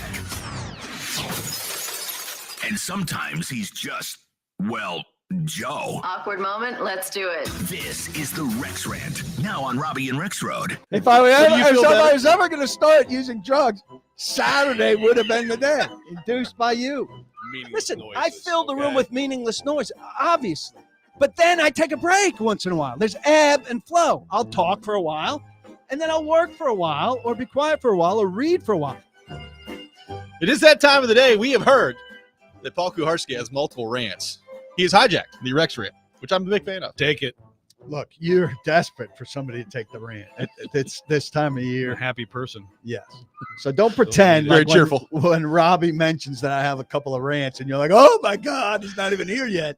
And he's taking the Get rant. here. Hurry Like up. it's a bad thing. Oh, no. Yes. And don't Very pretend like happy. there wasn't a blood oath that I could come in mid-segment if traffic so dictated.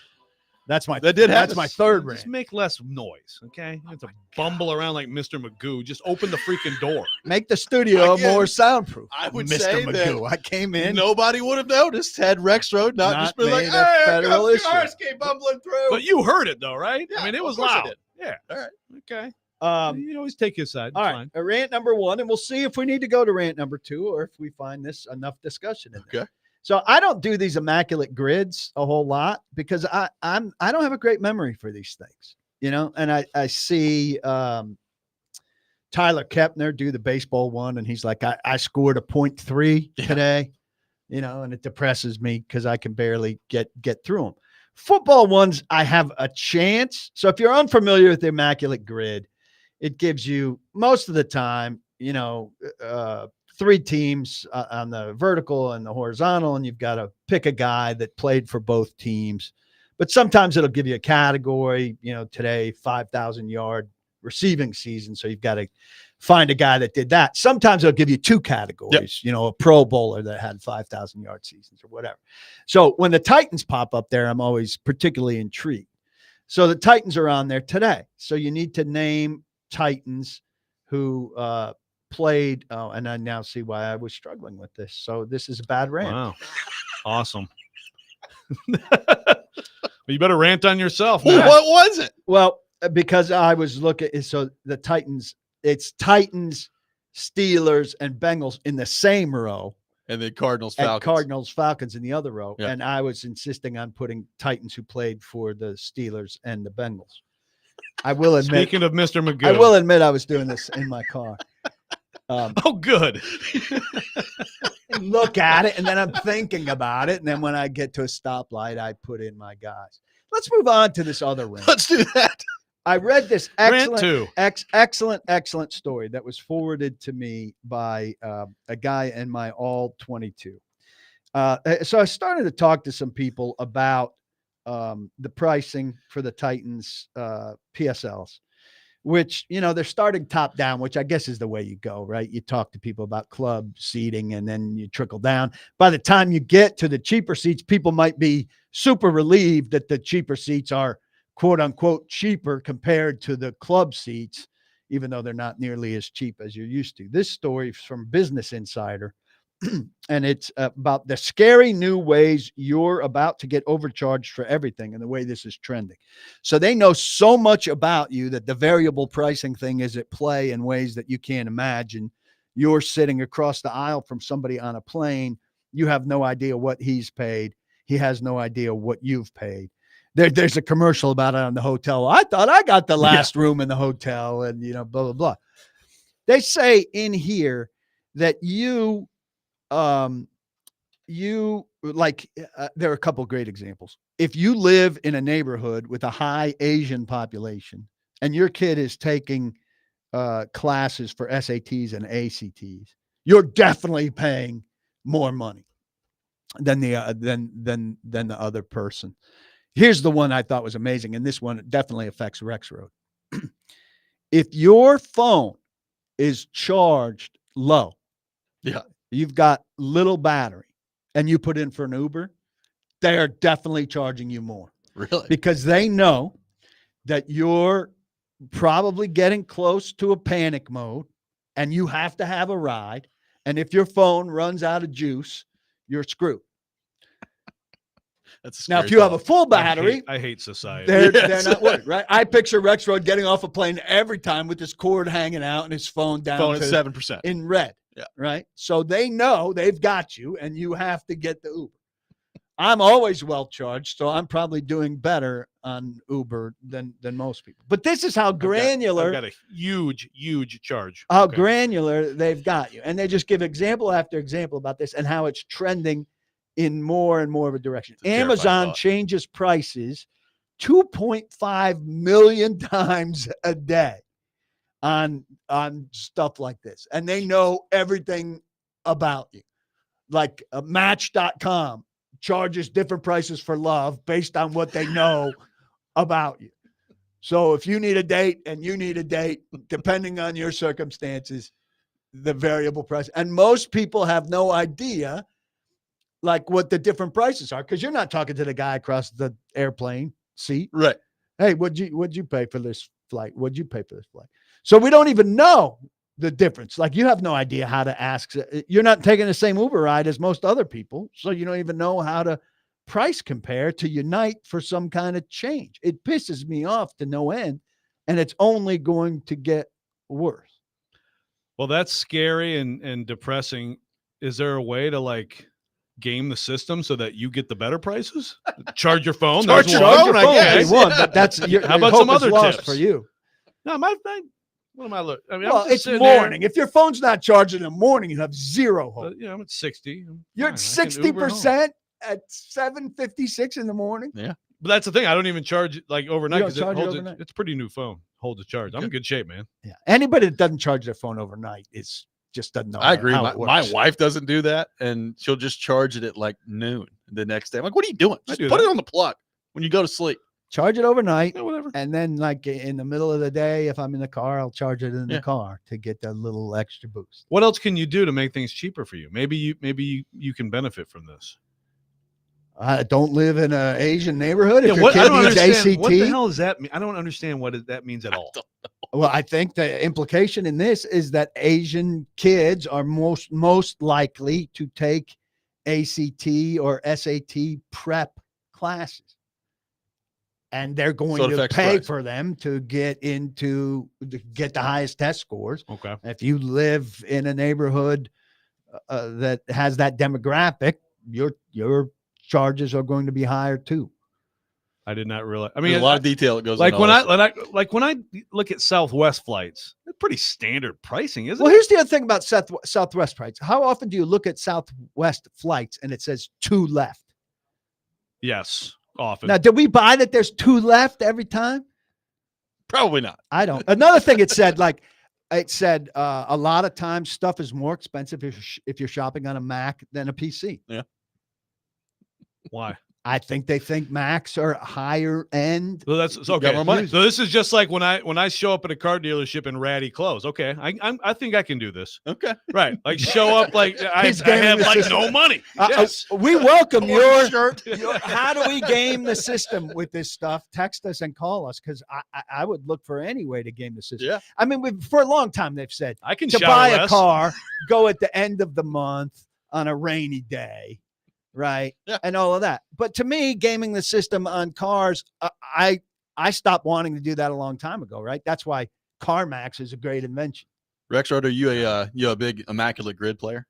You ever played it? I've played it a few times. I would not say big. I forgot it existed until Paul just brought it up. And I play it every day. I love the MLB ones when my best friend who got a cup of coffee in the major leagues with Seattle, Texas, and Philly. I use him. Used him right now with Seattle. Pitched a minimum of 1 game. 0.008% of people have gotten this answer right. Hey, since I've called out people me. in the Titans Damn. press room, I will say, and Nick Suss is pretty quiet in the Titans press room. He really only gets interactive when he's brought out. But this Immaculate Grid is the worst thing that ever happened to Terry McCormick. T-Mac, catch a stray, buddy. Yeah, buddy. 615-737-1025. We got a lot of Titans talk to get into with Paul Kuharsky. We will do that coming up next. Robby and Rexrode, 1025, 1063, The Game.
Stand back. There's a hurricane coming through. Paul Kuharski from paulkuharski.com with us for the next hour, talking all things Tennessee Titans. We'll take your calls, 615-737-1025 on our phone line, driven by WilsonCountyHyundai.com. The text line still under repair, so hit up our YouTube chat as well, which is flowing right now. So thank you for the comments. Keep them coming on YouTube as well. PK, we talked earlier about inside linebacker. Do we consider the Titans weak at the inside linebacker position? And if so, how detrimental is that actually to a football team, to a defense in today's NFL with the way that the rules have changed and all that? How do you view the Titans as it relates to the inside linebacker position? I think it's a big concern, especially when you look out there and Jack Gibbons still has a big role. I think inside linebackers need to be able to turn and run and cover in a way that I'm not sure this linebacking group can turn and run and cover. Kenneth Murray's a downhill guy. They've talked about it. He's going to blitz. Cedric Gray, I think we all like the idea of Cedric Gray, but the first thing when a guy gets drafted, especially those of us that aren't, super draft nicks, you go and look at what Dane Brugler and other experts have said about him. And the first line and virtually every write-up about Cedric Gray is not super instinctive. It goes on to say nice things about him. But the first thing I think all of us would say is, all right, if Kenneth Murray is your first guy, the second guy needs to be very instinctive and able to play well in space, right? If you're not instinctive, that indicates to me that you're not great in space. So I'm curious about the pairing, but then Cedric Gray doesn't even fall in with the ones right out of the gate in the way you would want him to. It's Gibbons. And Gibbons, as smart as he is, well, smarts can get you to the right spot, but it can't get you to the right spot in time necessarily. And I see offenses just trying to get tight ends and running backs around, behind, outside, inside of these guys as often as possible. And that concerns me, especially when the people who would help them, particularly in the form of Elijah Molden, also lacks speed and some durability. And then you go deeper into that group. I like the idea of Chance Campbell, but Chance Campbell hasn't proven that he can stay healthy at all. I think he's played 4 games. Who else are we looking at? Otis Reese, I think, was a pet project of Vrabel. Vrabel loved him. And we didn't hear his name at all during the offseason. I don't think he was running particularly high at all, even with Murray out, recovering from something. So did they address it? Well, they addressed it, but I don't think they did a good job replacing Azeez Al-Shaair. And I don't think they're better.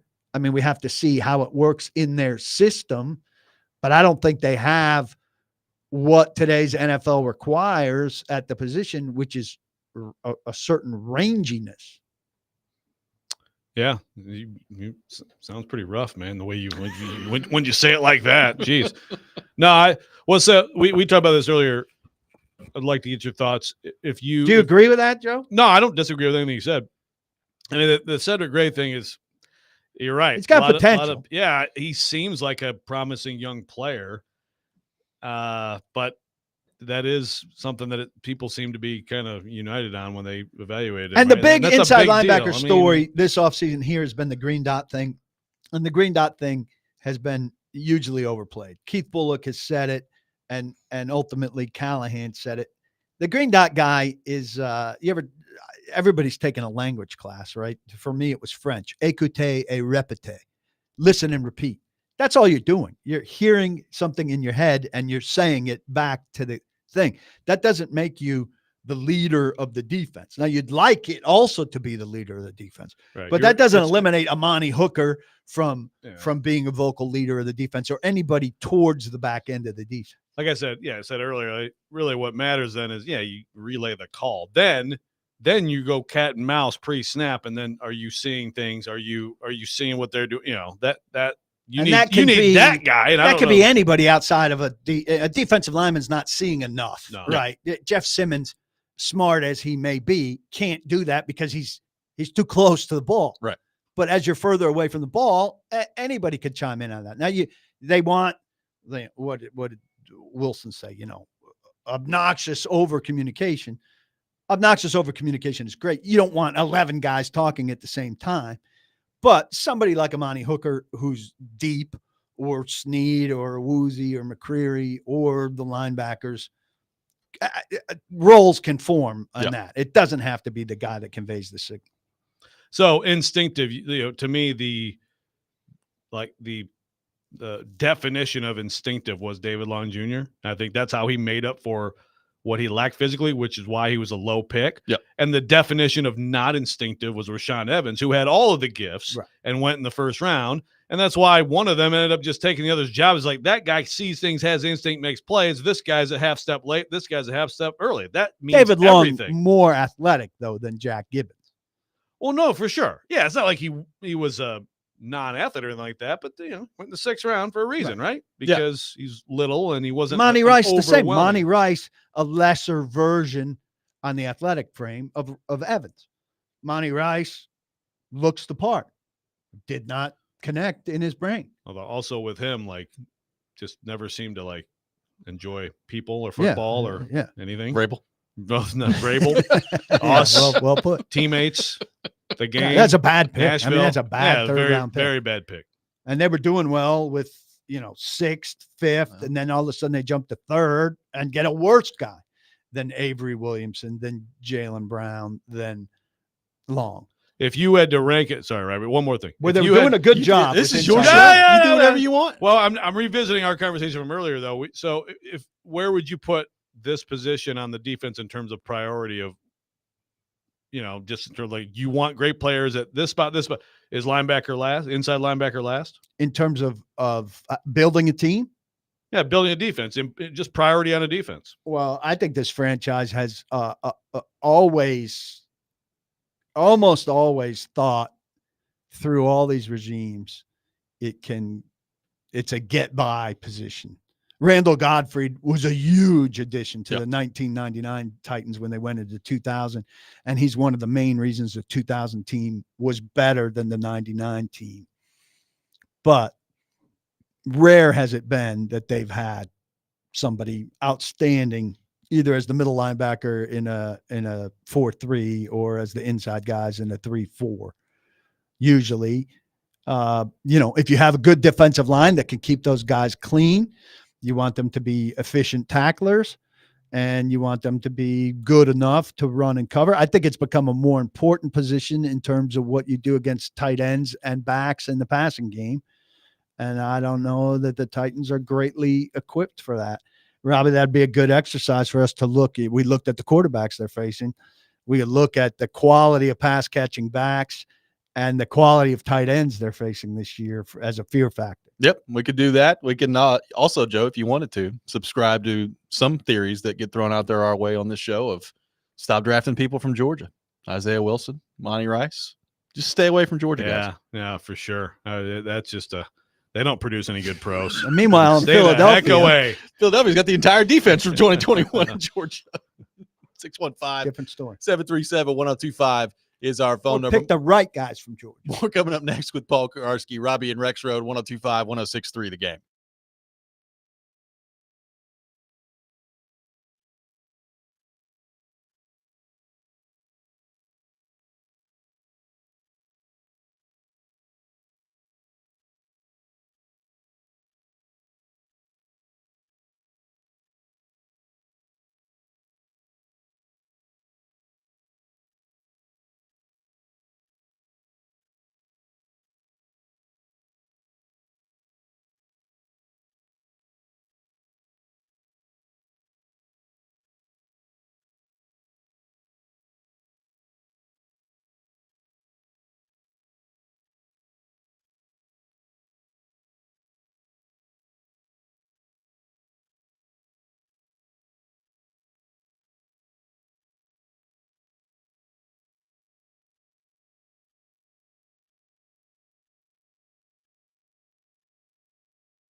Welcome back in, Robby and Rexrode, 102.5, 106.3 The Game. What the heck happened to Nickelback? It's Nickelback Day. What is this? Well, he did this to me These are yesterday, just- too. He didn't play that many Beck songs What yesterday. are we doing? He did not give this microphone stand Viagra as he promised he would.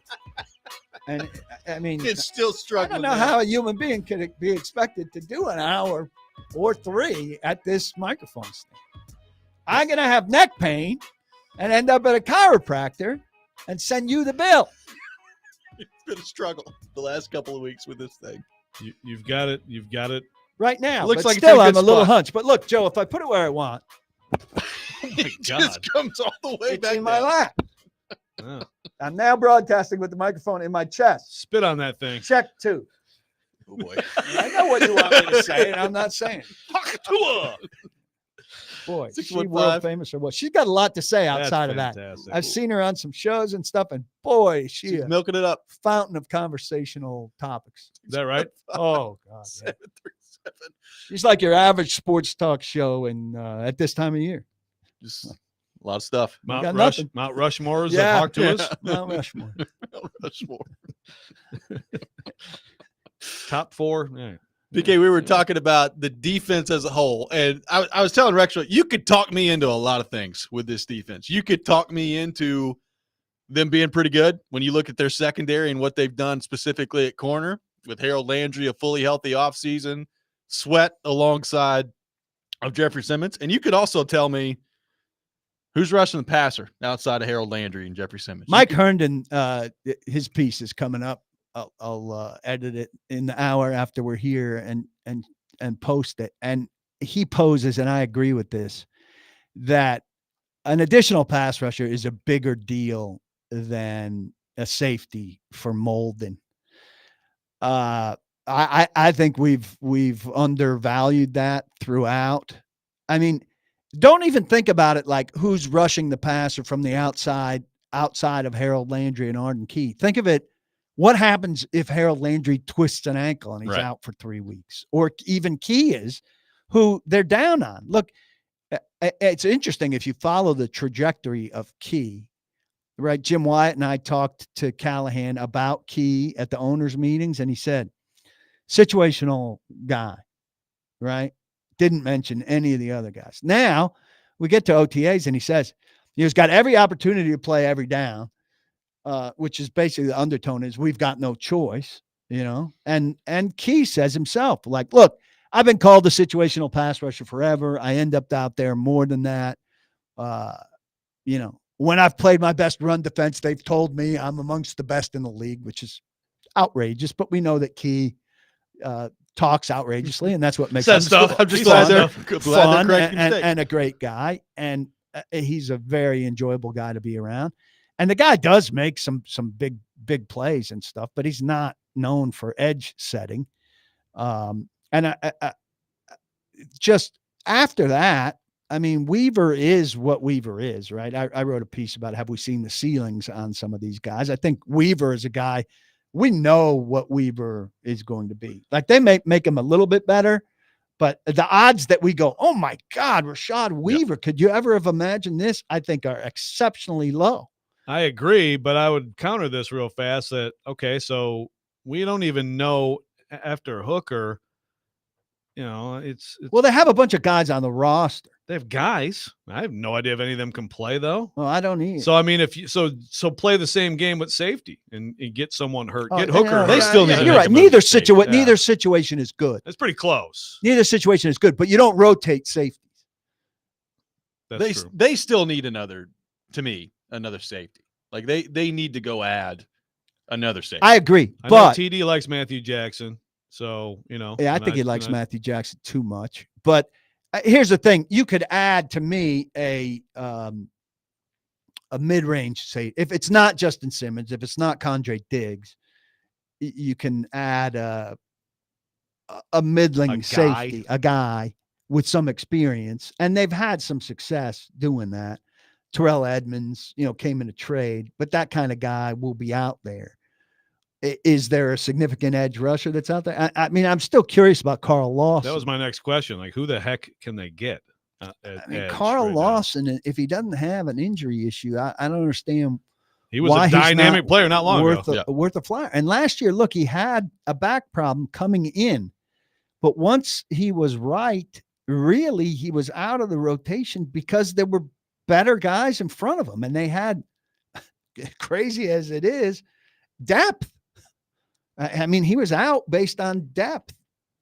It seemed like if you read up what was going on with the Jets. Ngakwe's still out there. Fell off the table pretty starkly. He needs to play on every team in the NFL. You have to do your part and make sure that he plays on every team in the NFL. I just can't see them going super old. And he's the kind of guy that he'll go. How old is Ngakoue? He's not as old as you think. He's only 29. Yeah, Lawson's also 29. Yeah. I would prefer Lawson. So this always, Ngakoue is the kind of guy like he would go when he goes to Baltimore. He's great. If he comes here, he'll do nothing. This always gets like into the Titans jinx. Yeah, this gets into the question of why is someone a free agent, right? Like we have some people around here who think Ryan Tannehill's a free agent because no one even wants him as their backup, which of course is ridiculous. He has he wants a starting job and he's been selective. He's decided, and there's a guy like this virtually every year to wait until somebody gets hurt. So that's the thing. So you look at a Carl Lawson. Is it the same thing with him? He's Maybe. like just being selective, or is it like because sometimes it's like, yeah, look at why someone's a free agent. If everyone isn't signing them, why is that? Right. Well, he also may be deciding like, I can skip 2 weeks of camp. Well, there's that too. Sure. Yeah. I mean, I'd be doing that all the time. Now, camp is nothing compared to what it used to be, but it's still if worth skipping. Yeah, if you could, absolutely worth skipping. But 2 weeks of camp. I think everything that you guys just highlighted kind of illustrates what I'm talking about. There's a wide range of what this defense could be. I mean, I could see it being pretty good, and I can also see it being a problem. Like everybody felt like, I'm not going to speak for everybody. Most people felt like the defense was going to be a strong point of the team coming out of camp last year. I sure did. And it was average at best. It was okay. This year, I don't know. Like I feel great about corner if everybody stays healthy, and I feel great about Landry.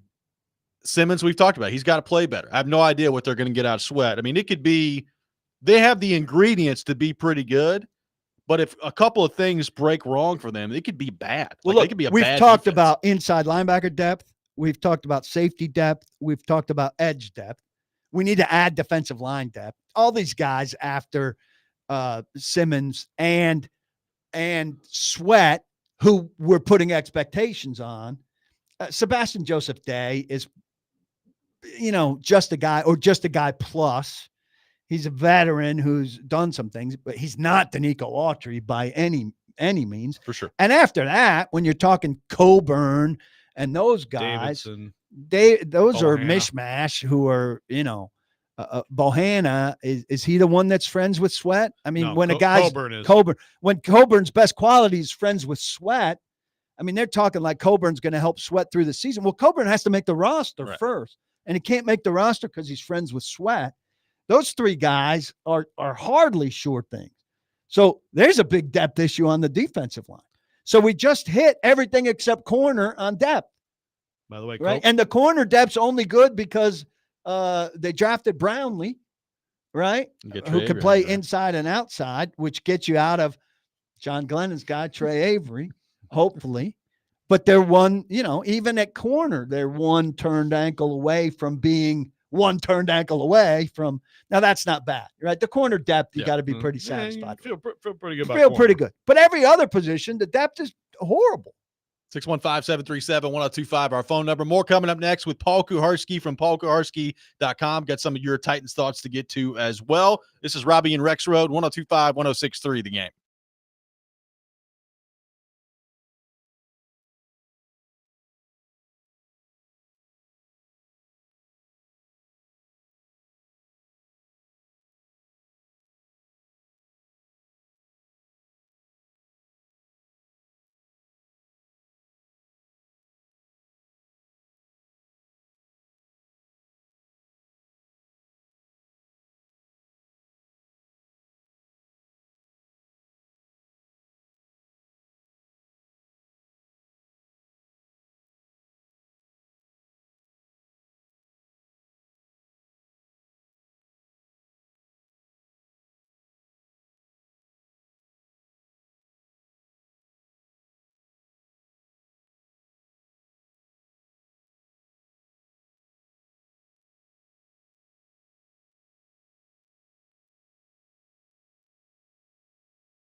Because we all just wanna be big rock stars and live in hilltop houses driving 15 cars. The girls Welcome back in, Robby and Rexrode, 102.5, 106.3 The Game. Robbie Stanley, Joe Rexrode, Nick Keyser, Paul Kuharski with us here on the program. Thank you, Nick, for some Nickelback in the background. I mean, how bad is Nickelback, Kuharski? Help me out. Back me up here, Yeah, I'm buddy. not a fan. I'm not a fan. You fan of Beck? Back? Yeah. Some early Back was cool. Yeah. Odelay. Yeah, he even knows the album name. That was good stuff. I have a great Rexrode moment and or potential moment. I don't know. My brother is a little bit of a introvert from Greenville, South Carolina, 12 years older than I am. But maybe a weekend coming up, the weekend of August 9th, he would come in keyed around going to see Bush at Municipal. Now we're I talking. know you hate Bush. And maybe we'd invite you to come to Bush, or maybe I'll get you a seat behind us so you don't drag us down. But then I constantly check on you, record you, a ton of show content. Bush is playing Municipal? Yeah, with somebody else. I don't know who. That's- Somebody decent. Interesting. Dude, Bush will put on a good live show. I mean, yeah, I Man. hate them not as intensely as some of the other bands. good. but I thought you had an I intense mean, I hate them. What a week that could be for you. August the 9th, Bush. And then the next day they play who? Seattle? And then August the 13th at Ascend is Creed. That could be a heck of a week for you, man. It's Bush, Jerry Cantrell, who I know nothing about, Alice in Chains. And I would go Candle- see Jerry Cantrell. and Candlebox, who I also God. know nothing about. Yeah, they suck too. Yeah. And Creed. Now, my playing with brother's the anybody kind of in guy the that sneaks. Now, my brother's 12 years older than I am. All right. 12 years older than I am. And you know I'm old. Yes. And he's the kind of guy that still sneaks alcohol into concerts Good for him. for financial gain. Good Yeah, for he him. just doesn't want to pay cocktail prices. Well, if I go to Bush, you sneak me in Oh. some grain alcohol to deal with the. First off, it's just Creed at August 13th. Just They're they not don't playing with need all anybody. these They back. anybody They don't else need playing all with these them. backing bands. And then if you miss that, November the 8th at Bridgestone, you can check out Creed and Three Doors Down, which I can tell you now, 3 doors down. I'll be there. listen. If Jerry Cantrell and Candlebox are playing, does that mean I'm only getting 45 minutes of Bush? That's a great question. Here's something else. Because I need at least an hour of Bush. I'm sure. Going And I back- know how all this sounds, but it's the band's name. I mean, you can go ahead and snatch that up as clips and play it or whatever, take it out of context. Bro. I'm going to see the band Bush, More Are blue you- chip. and are I you- need at least an Are you- hour Are of you Bush. dropping any of this, Keezer? No, he's Keezer's- not paying any attention. He has no idea. By the It's way, his I 1 year smoke anniversary, weed Keezer. Constantly. we talked about game in the system earlier. That's his That's- response to anything. It's just I hit that smoke button. weed. If Kowarski's talking crap about me, I'll just hit And this yet it works It every works every time. I button. Now, know- they're playing the California Exposition and State Fair in Sacramento Okay. on July 24th alone. With Just a no standalone Jerry show. Cantrell and Candlebox. Now, you know you're getting an hour and a half out of them there. we were talking about game in the system earlier. I just logged on to Vivid Seats for the Creed concert, and the notification immediately comes up. Creed tickets are selling out fast. Don't miss out. course. Oh, Complete your yes. purchase right now before What they're the hell is snatched wrong up. with people? Just All right, so saying. what do we think I'm paying for tickets? Just give me a guess. For Bush? Yeah, for Bush and these two other people who I don't know at all. You've never heard of Alice in Chains? I mean, that's Yeah, I've heard of Alice. Okay, they're a much better band than Bush could ever pray to be. All right, you have your opinion. I have my opinion. I'm going to go I'm- at Municipal. At Municipal, which is a dump. I'll go $60. God, I hope it's not more than 30. Right in the middle there, 43.56. Factor in all the fees? That no. Oh yeah, factoring in the fees. Okay. Ticket price 33 plus $10.56 service fee, which is an absolute scam. So, per your rant, there's someone that the system knows has musical taste gets them for what, 20? Maybe so. Is your phone charged? How do you get it? Oh, yeah. Maybe I need to get off my Mac. Log on to I got a PC. Just log on I over there. gotta go buy a crappy PC. Do you have a Commodore 64? Get a Commodore 64 in Go there. get the crappiest, oldest PC I could get that connects to the internet. Yeah. Go connect to the internet at like the library, not the Brentwood library. Dial Whose library should I go to? and then buy my Saudi tickets there. Daisy. They got a library Lebanon? down there. Lebanon got invited to the Titans media day, but Nolensville didn't. Cool. How did that? Are we sure they didn't get invited, or did they decline? turn They're it so down. big time that they declined. That's a fair point. Why don't you send a text and find out? I should you find out badmouth? before I rip the Titans for the whole Ravenwood's there. season. Oh yeah, everybody's there. Yeah. Sure. Except Nolensville. Yeah, you ought to Clarksville check on that. teams got Thompson State. I think you ought to check on that. I I'm feel like gonna they check on it. decline. I hope so. Anthony on YouTube. Have y'all spoken about Hard Knocks? They got our old defensive coordinator, Shane Bowen, making some appearances. I out there. watched the hiring of Shane Bowen. It's pretty funny because Dayball comes in to Shane's office. Shane, the GM, right? That's how you pronounce his name. I believe so. Not to be confused with Bowen. And he says, "Yeah, I'm going with. I'm going to go with Shane." And he I'm going to go with Shane Bowen. And he comes over and he's scrolling through all these rankings. First in points, 27th, and this, blah blah blah. Wouldn't the GM be familiar with all of this God, stuff I like would through hope the so. interview Yeah. process? It's as if he's telling him for the first time. This they were guy's really name good is in Shane these. Bowen. They were really good in these categories, which are really important to us and me. And I'm like, this is weird that he's telling him this like he hasn't reviewed him Yeah, It's in like this cramming regard. for the final, man. So Cramming. then Bowen comes in and he's in a meeting with like all the personnel executives and all the brass, all the upstairs people. And he's like making a presentation about what he wants defensively. I might have misheard him, but I think he says like, this all starts with inside linebacker, which is bizarre to me based on the way the Titans treated we got inside to linebacker. stop We that gotta I find us formation a- running. We got to find us a Jack Gibbons. But I think maybe he's talking based on the shape of the Giants roster. But then he's talking broadly about how they're going to be. And he's like describing the Titans defense. He's like, we're going to rush with the front four. Now they've got Dexter Lawrence. This is before they traded for Burns. But he's basically describing the Titans defense. And I'm just wondering, like, is this really the shape of a Shane Bowen defense, or did Shane Bowen fall into what the Titans had personnel-wise, and is that now a Shane Bowen defense? It's a good question. I Is he mean, going to correct anybody's seems mistakes to out me- there on the Giants practice field? Isn't that true of most coaches, though? You know what I mean? Like aren't most coaches? How many coaches are actually innovators who come up with their own stuff? They all borrow from each other. They'll steal from each No, other. I know, but like when Brian Billick got to Baltimore, he had something he wanted to do. Now he fell into something completely different, and that became his thing. But when he walked in on the first day, he wasn't saying, we're going to be the best defense since the Bears. Like that came later. Initially, he was saying, we're going to sling it around. Yeah. Because that's what I did in Minnesota, right? When Vrabel got here, he said, coverage multiplicity and front, what? We're going to develop Marcus into a Develop great Marcus quarterback. into superstar. Yeah. Yeah. Front I don't know. multiplicity. Yeah. Front multiplicity and Yeah. coverage consistency. Yes. Yeah, there you go. I would say it's hard to remember it because it's ultimately not. The coverage was not consistent. It was It was consistent. I'm sorry. It was inconsistent. consistently not good.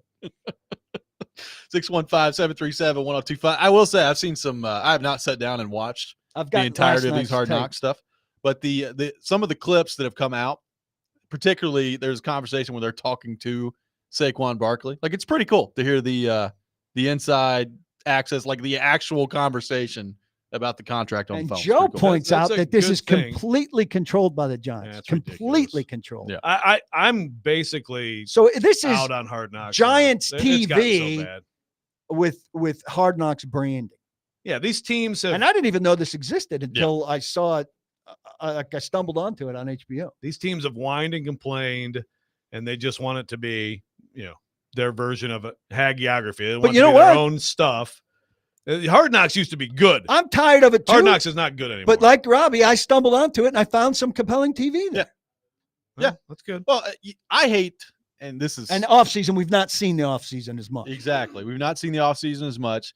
I hate the stupid, if you made the playoffs before you can say no to it rule. Like, who cares? Like, just because you made the playoffs Couple gives you extra the right to weeks. say no. It's stupid. I hate it. It's kind of like the All-Star game Yeah. for a while, Well, Whoever I think wins the they, All-Star game gets home field Yeah. in the I think they World need Series. to make it less formulaic. Look, I don't want to follow the story of little Timmy, who came from Arkansas Junior State, and it looks like he has a chance, but he's not going to make it. Like, you got to get away from sometimes- predictable storylines. Yeah, sometimes those storylines are interesting. If they are, great. But yeah, I agree. They always try to find those, and sometimes they're not interesting. We'll have more with Paul Kuharsky coming up next. 615-737-1025 is our phone number. Paul Kuharsky brought to you by a Moment's Peace Salon and Day Spa. You're listening to Robby and Rexrode, 1025, 1063 The Game.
Welcome back in, Robby and Rexrode, 102.5, 106.3 The Game. Robby Stanley, Joe Rexrode, Paul Kuharski, Nick Keyser here with you on this Wednesday morning, taking your thoughts on our phone line, driven by WilsonCountyHyundai.com, 615-737-1025. Joe, we got some thoughts on the YouTube chat. Yeah, Herleaf, or Leaf in parentheses. What do you guys think about signing Emmanuel Ogba or that guy we talked about already, Yannick Ngakoue? And I said, yeah, I'm on either of those guys. Low price. I think some kind of signing does make sense. The Lawson thing does intrigue me a little bit that PK brought up earlier because He'd be my top guy. Something's got to be up with Ogba. But I'm guessing that Lawson is not signed because he's asking too much. And so then the question is, if that's true, how far down will he come? I'd be hesitant to pay a lot for any of these guys, but they need another answer for sure. I mean, we haven't talked about some of their young guys, but I just don't know what you can realistically expect from. I understand that Caleb Murphy last year was kind of a nice UDFA with some tremendous, and he's got a little bit of talent. People are way too excited about him. Thomas Rush had some prominent, placings this spring, I thought. It's prominent placings because there's nobody else to put there. I understand, but I'm just saying he's ahead of some of these other guys, and Jalen Harrell, of course, they drafted him. But, yeah, it seems like they need another answer. There's another guy, Tyus Bowser, who was injured last year. You wonder where he is. But 2 years ago, he was pretty well regarded in the Baltimore organization, right? And I think he's younger. So that's another. So there are names: Ogba, Lawson, Bowser, Ngakoue. I mean, there are 4 potential guys there that can help you. Well, the thing with this position is, and you brought it up earlier, what happens if Landry goes down, or if they lose really anybody? Like at edge rusher, there's just no depth. Like people, I agree with you. Like the Rashad Weaver stuff, the people that think that he's just all of a sudden going to turn into some big time player for them, it's not going to happen. I don't know those people. I don't know any of those people. I think the most optimistic Titans fan knows what Rashad Weaver is. It's just not going to happen at this point. So they're one injury away from being in a real problem when it comes to edge rusher right now. So like if you wanted to take a flyer on an Ngakoue, whatever, like I don't have high expectations that at this point in his career, he's still an overly effective pass rusher. But I also I think the Titans are in a condition with their edge rushing position right now where if you took a flyer on a guy like that, I wouldn't hate it.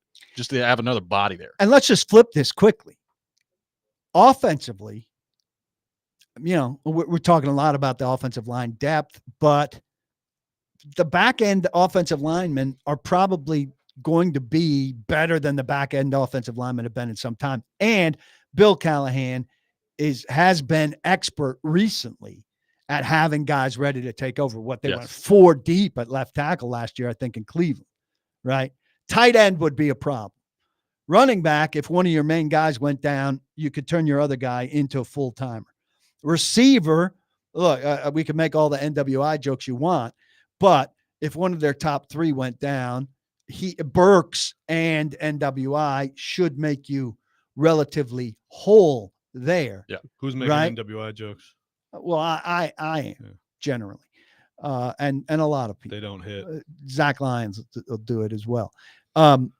What position did I miss there? The depth on offense is substantially better than the depth on defense, barring tight end, I would say. Right? Yeah, I think it's a good point. Mm-hmm. So that's very interesting. Like you're not rooting for injuries anywhere, but if they get knocked, you want them to get knocked. Even Mason Rudolph is a much better backup than a lot of backups on the roster throughout. Now your quarterback's the number 1 guy. You don't want to get hurt, et cetera, et cetera. But if they get knocked, you want them to get knocked on offense. Yeah, I think that's a good point. Now, the Snead thing is going to be interesting. We've talked about him at corner specifically, but like if his knee's a problem, all of a sudden you look at corner on the outside and it's like, all right, well, you've already put somebody on the field that you don't want to put. Like they need those three guys to be relative. If his knee's a problem, like right away, then all of a sudden I look at this what's going to be a offseason different completely conversation. differently. Yes, exactly. And I do because think you are like, the one team that did it, right? Yeah. well, they Yeah. admitted early that they were going to manage it. They had a plan for it, all of that. Rand said, as long as he's available Thursday, Sunday, Monday, Thursday's not a consideration now. But that builds in practice time for Brownlee or for somebody. So, if you're immediately looking for silver linings, that guy who's going to have to play for Snead if he can't play on Sunday is going to be well practiced because Snead's probably not practicing a lot. Positive PK. Yeah, very nice. I'm just saying situation. Brian? it's a fact. But never mind Brownlee Jarvis? and Snead. What about Trey Avery? Ryan, we did not get Mike's thoughts on Trey Avery last year. I was interrupted. So Yeah. your thoughts I was on rudely, Trey Avery. rudely interrupted by a verbal tirade that was the first emotional outburst of his career and a massive story that I just wanted to put the kibosh on. Have we made it through one show without? Do we have the audio of that? We have it somewhere. we We've can't got do to it now. read. Next week we need it. We Yeah. need Probably the not. John Glennon. Let's let him speak for himself. By Mike the way, Vrabel exchange. before we go, Leaf says let's constantly roast the most consistent receiver the Titans have had the past 3 or 4 years. Thank you, Leaf. NWI. PK can't help himself. If the bar Can is he? incredibly low, but the guy's consistent. Hey, let's salute Kyle Phillips. Practice, unbelievable. NWI has been a good player. You're full Good of crap. player. If you compare him to Okay. the standard of an NFL receiver, No one's saying that. well, that's what I want Stop on a making football jokes. You team. have to make jokes about him. Be The a guy's pro. been a great Titan, but compare him to the league and he stinks. But let's throw him a parade. PK, thank you for being with Don't us. block the box. Be sure to lock your locks and all of those things. You almost And forgot play it. Immaculate Grid correctly. Nick Fraser Vertical and coming horizontal. up next. 102.5, 106.3 The Game.